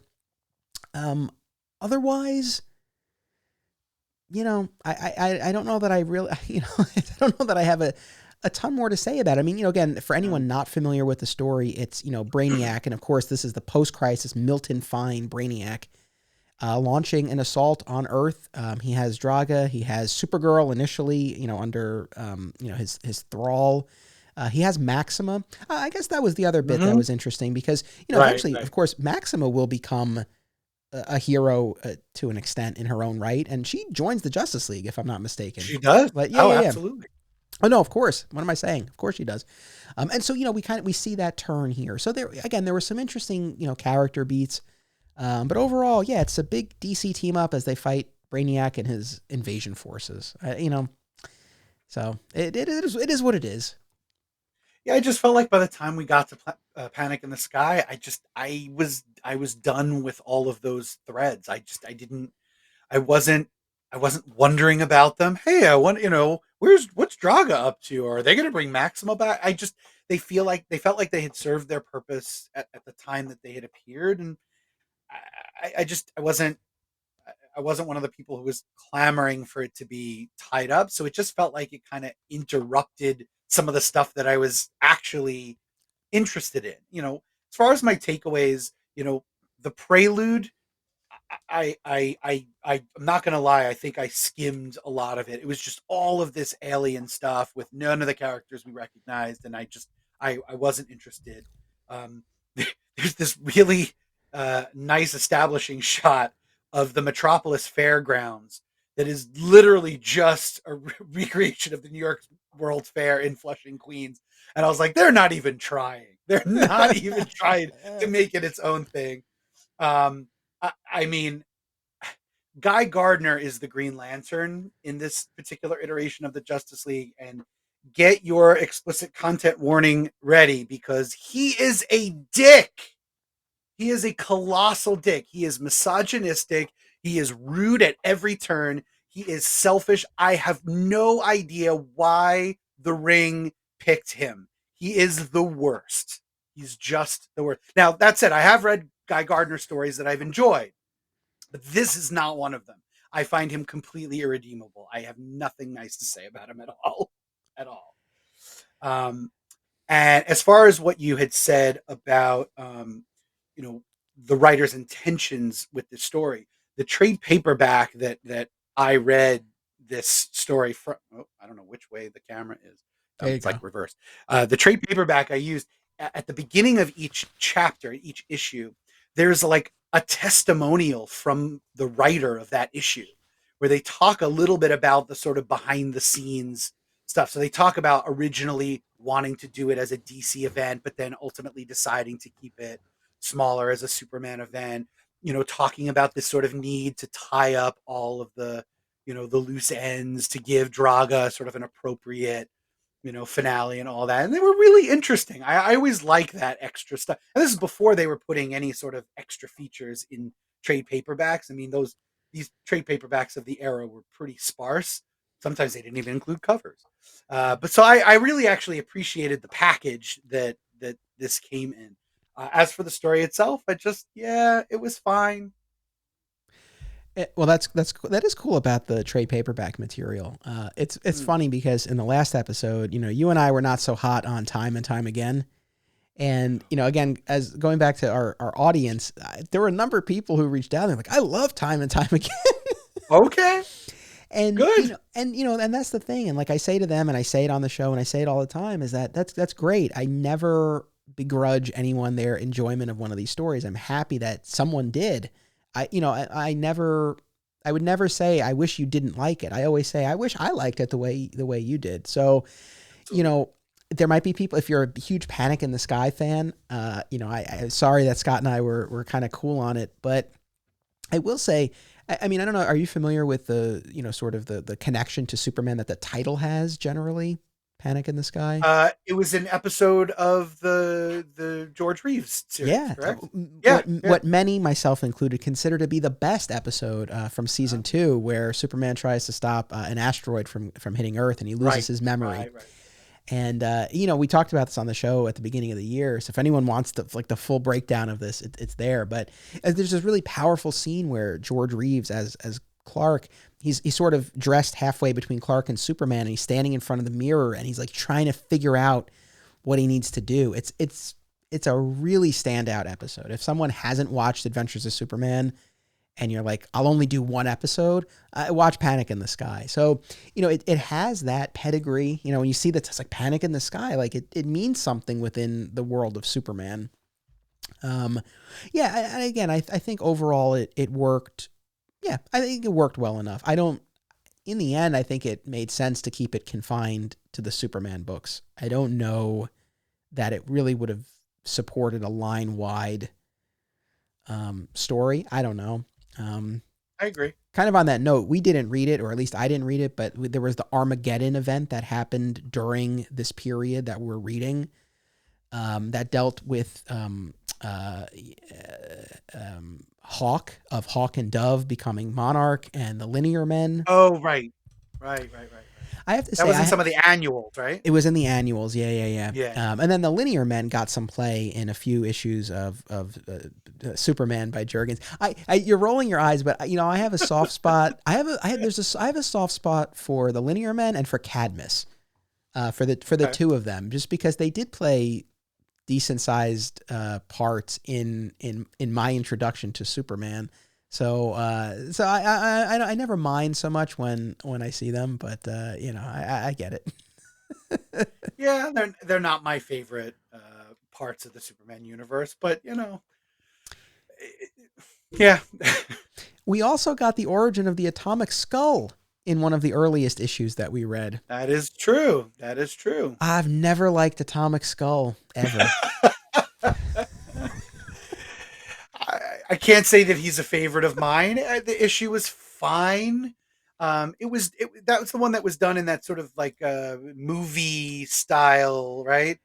Yeah, so like the man who becomes Atomic Skull, he's I believe he has the metahuman gene, and he's at Star Labs, and while he's there, um, I don't know, there's some explosion caused by the events of Armageddon, and it turns him into this atomic skull, but he takes that name and persona from because he's a movie projectionist, so it comes from an Right. old movie. And so yeah, they do this issue where he's fighting Superman, and we kind of have like side by side the old movie and what's going on in the present. And of course, you know, he's just reciting the lines from the movie. So that was Right, kind of right. clever the way that issue was structured. You know, I had never read the origin of Atomic Skull. Didn't really make me like the character anymore, but it's like, all right, at least I got the backstory. Yeah. I- It You was know, fine. I don't know if I have anything to say about it. It was fine. the and again, not to rush through these things, but we have just hit the 2 hour mark, so I think we can we can bring this to a close. We've covered so much, but one thing we haven't mentioned, Clark, somewhat easily, I might argue, takes down Intergang. Yeah, it does happen rather quickly and easily. Yes. For such a long drawn out plot thread. You know, I look at Intergang, and I feel like it's the sort of thing where I just don't think the books were set up to spend the amount of time with the inner workings and the goals and the machinations of Intergang that I would like I think that would be a really cool story. And I would have loved to see more of a lengthy investigation by Clark into Intergang. But again, I just don't think that was the purview of these books. And I appreciate the time that they did spend on Intergang. But yeah, so what kicks this off is that Lois challenges Clark, basically says like, look, you use your powers to give yourself an unfair advantage as a reporter, which in fairness, it's true. It's like, I mean, he can see through walls. He can eavesdrop on conversations. He can type up his stories at super speed. Half the time he's just reporting on himself. Right. So Right. there, you know, look, she has a point. And so he does it, without powers, but basically he goes to court where, you know, I think one of the Intergang or a couple of the Intergang people are being arraigned or tried. And he, you know, overhears a conversation with a couple of people in the gallery, and they talk to him, and then he just kind of follows the breadcrumbs from one person to the next, and he gets a hold of a briefcase that has everything that he would need to take, and then that's it. Yeah, what's kind of nice about it, there's a little bit of a poetry to that, and that like the heavy hand of Superman Yeah. is not the appropriate approach to taking that down, whereas the lighter touch of reporter Clark Kent seemed like it was absolutely the right way to do it. You know, he was able to get into places that Superman could never have gotten into. And even though, you know, he would have had super hearing, let's say, to overhear a conversation, if you take that out of the mix, right, it takes a Clark Kent to be in the place to even overhear it.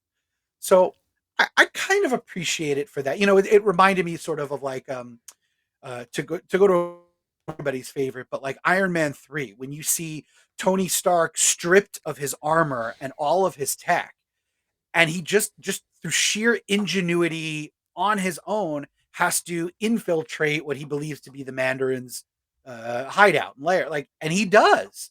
He's just with the things he has for on him from Home Depot. He's able to get in there, just him. And I always like that sort of stripped down superhero approach, to see that, yeah, he's the super, but he is, again, to repeat this, like, he's also the man, and that's just as valid and you say it all the time, like, that Clark part of him is just as valid, if not more so, a persona than the Superman part of him. Yes. Yeah, no, totally.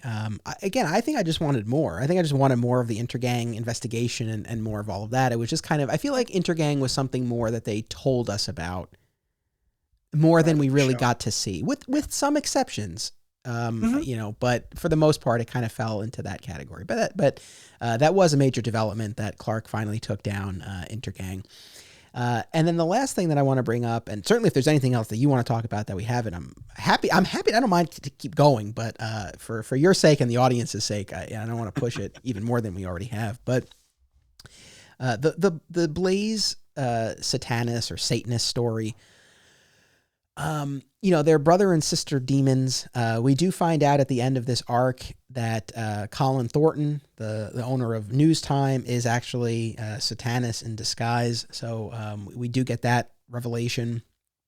But, a lot of this arc, takes place in this, other dimension, basically, that Satanist transports the News Time building to. There's a lot going on here. Although I will say, I liked the sort of the connection point. We had spent some time with Sam Foswell as the acting manager of the Daily Planet while Perry White stepped away, and he made a number of poor choices, including firing Jimmy and allowing the strike to get out of hand. And he ultimately becomes the scapegoat there and loses his job at the Daily Planet.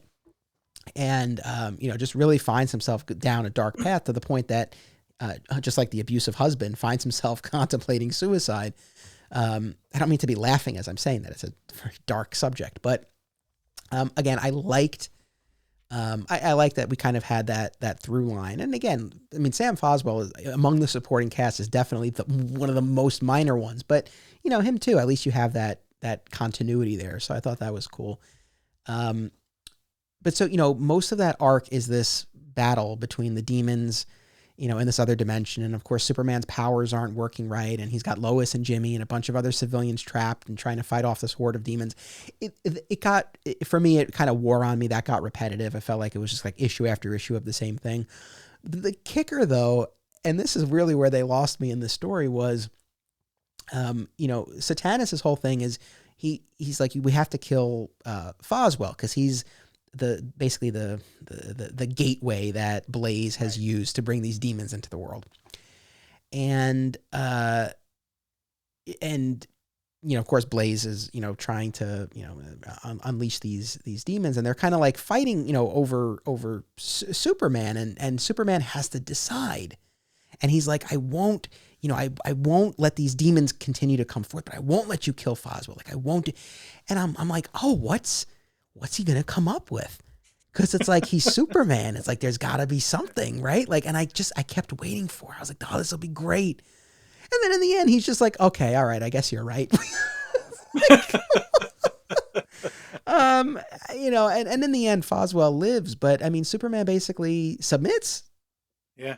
To Satan. So I don't know. That was a little bit, that missed the mark for me. I just kind of felt like that was building up to something that we didn't quite get. And again, yes, that falls into the category of the supernatural stories that are not my preferred version of a Superman tale. But it did, I will say, when, Blaze conjures the image of Jerry White and uses it to lure in Alice and Perry, that was, that really packed a punch, and I felt for those characters. So there, again, even in a story that's not my favorite, there are still those aspects that I can kind of grab onto. Was there anything else about that arc that stood out to you? No, I was going to say that while the supernatural stuff we've said it's just not our bag. The character stuff really works. I do like the setup. Again, the setup of that sort of, deal with the devil, where you have two equally horrible choices to make. And it seems as though those are the only two choices, right? You can either let Foswell live, and these demons are just going to keep pouring into this dimension and kill everybody here, including Lois and Jimmy. Or Very simple solution. You just kill Foswell and the demons stop. You save everybody else, but you kill Foswell. Right? It's a trolley problem. Right. To get philosophical. And I like that. But you're right. I think there has to be an ingenious way of figuring out how to stop this by choosing neither of those two things. And so choosing one of them can't be an option for Superman. It just can't. Other characters maybe, but not for Superman. But we do get that beautifully tragic moment where they present Jerry White to Perry and Alice, and they believe.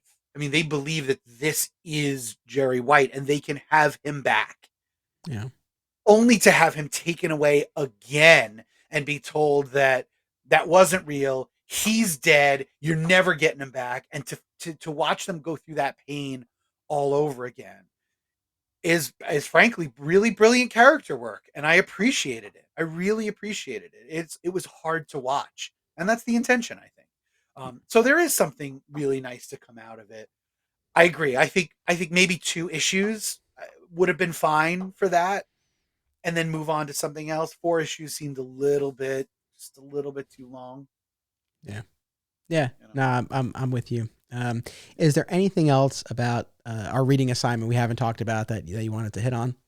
Okay, I'm gonna run down my checklist. Go for it. So there's a villain they introduced called High Tech, right? This sort of, as the name would imply, this tech themed villain.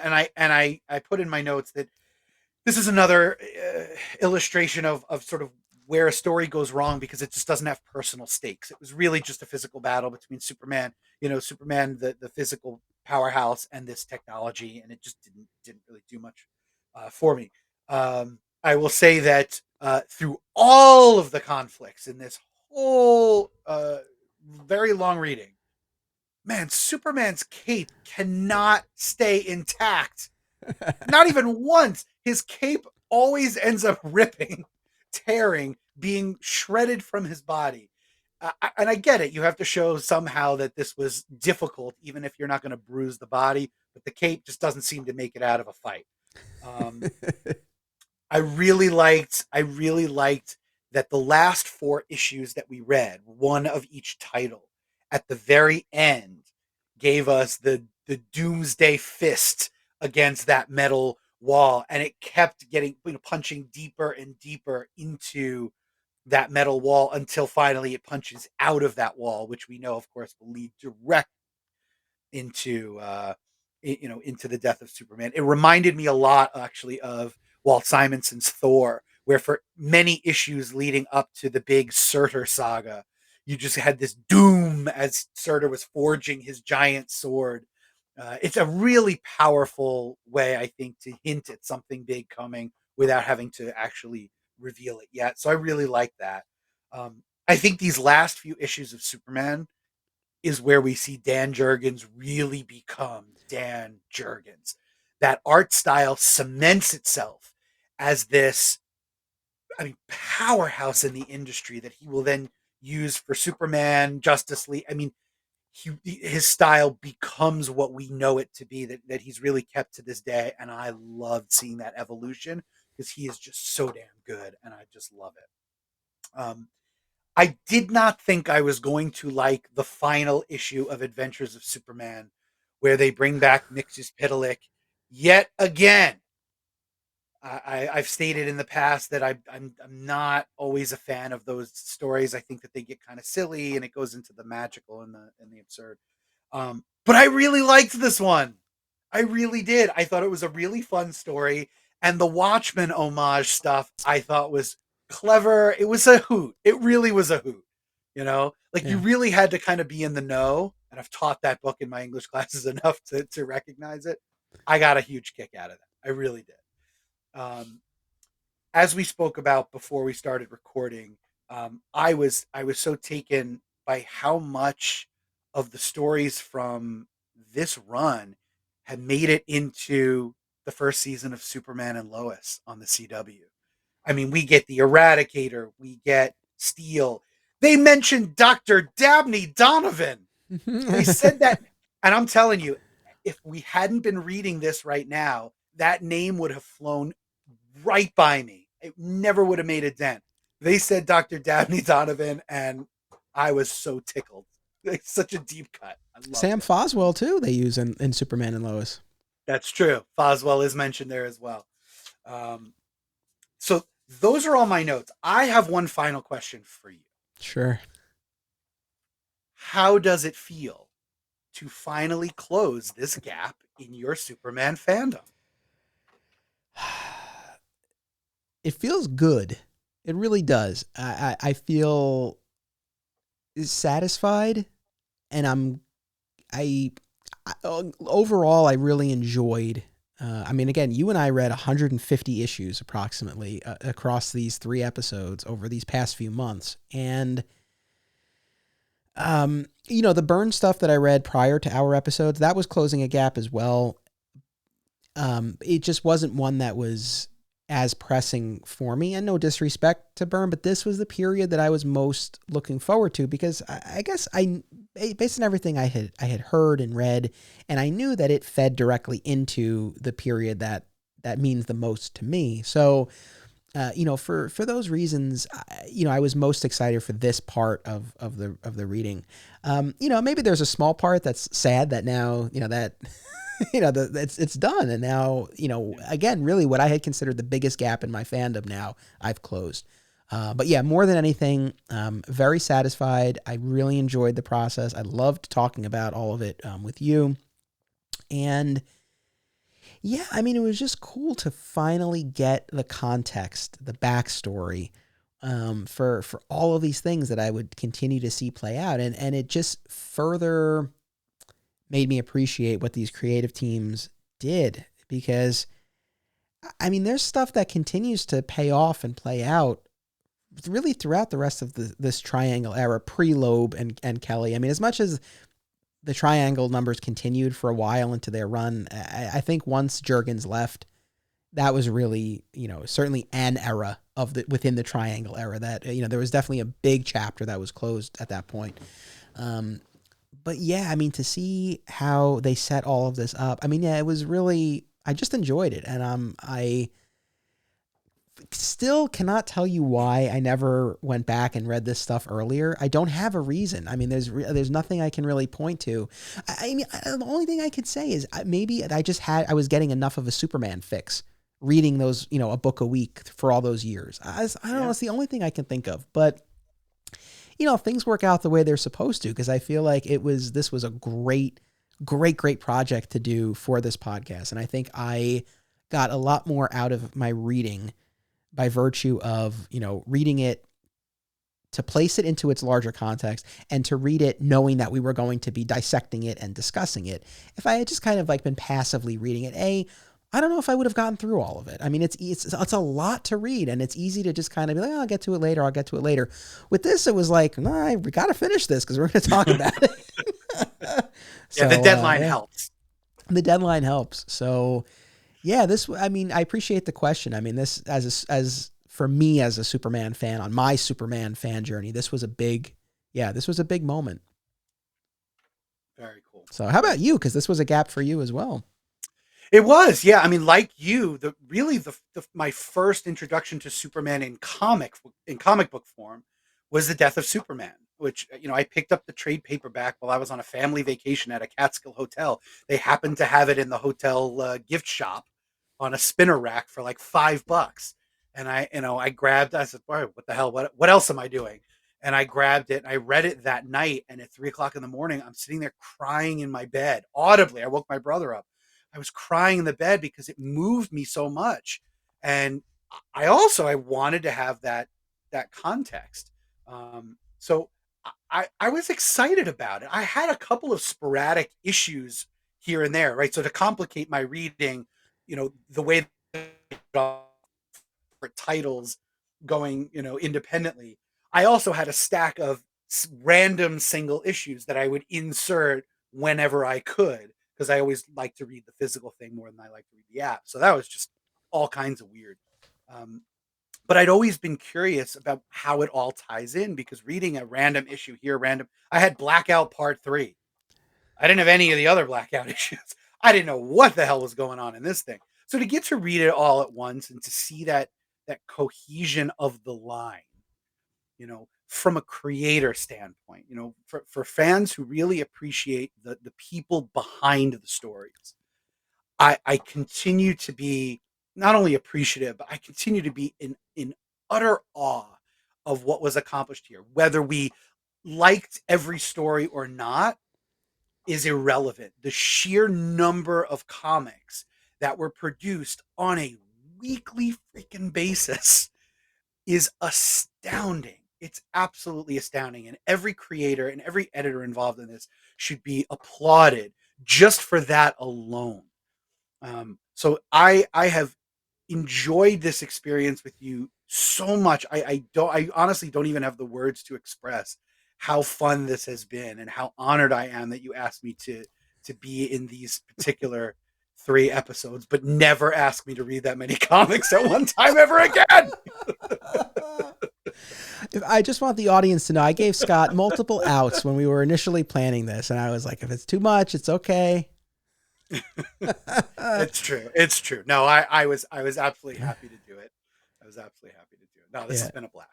No, it really has. I thank you so much. And again, we're not done. I still have 2 more installments. So next week, Bernie will be back, as I mentioned before, and we're going to talk about the death of Superman and Funeral for a Friend. And then the week after that, we're going to talk about the reign of the Superman and the return of Superman. And that will conclude our 8-part event. So, I'll be doing my reread of Death and Funeral very shortly. And, obviously this will be a big part of the conversation next week. But my prediction is I really, I think it's going to pack more of a punch. I mean, I think it's a testament to the death of Superman that, you and I both read it cold in a vacuum, and it still had a profound effect on us. And that's saying something.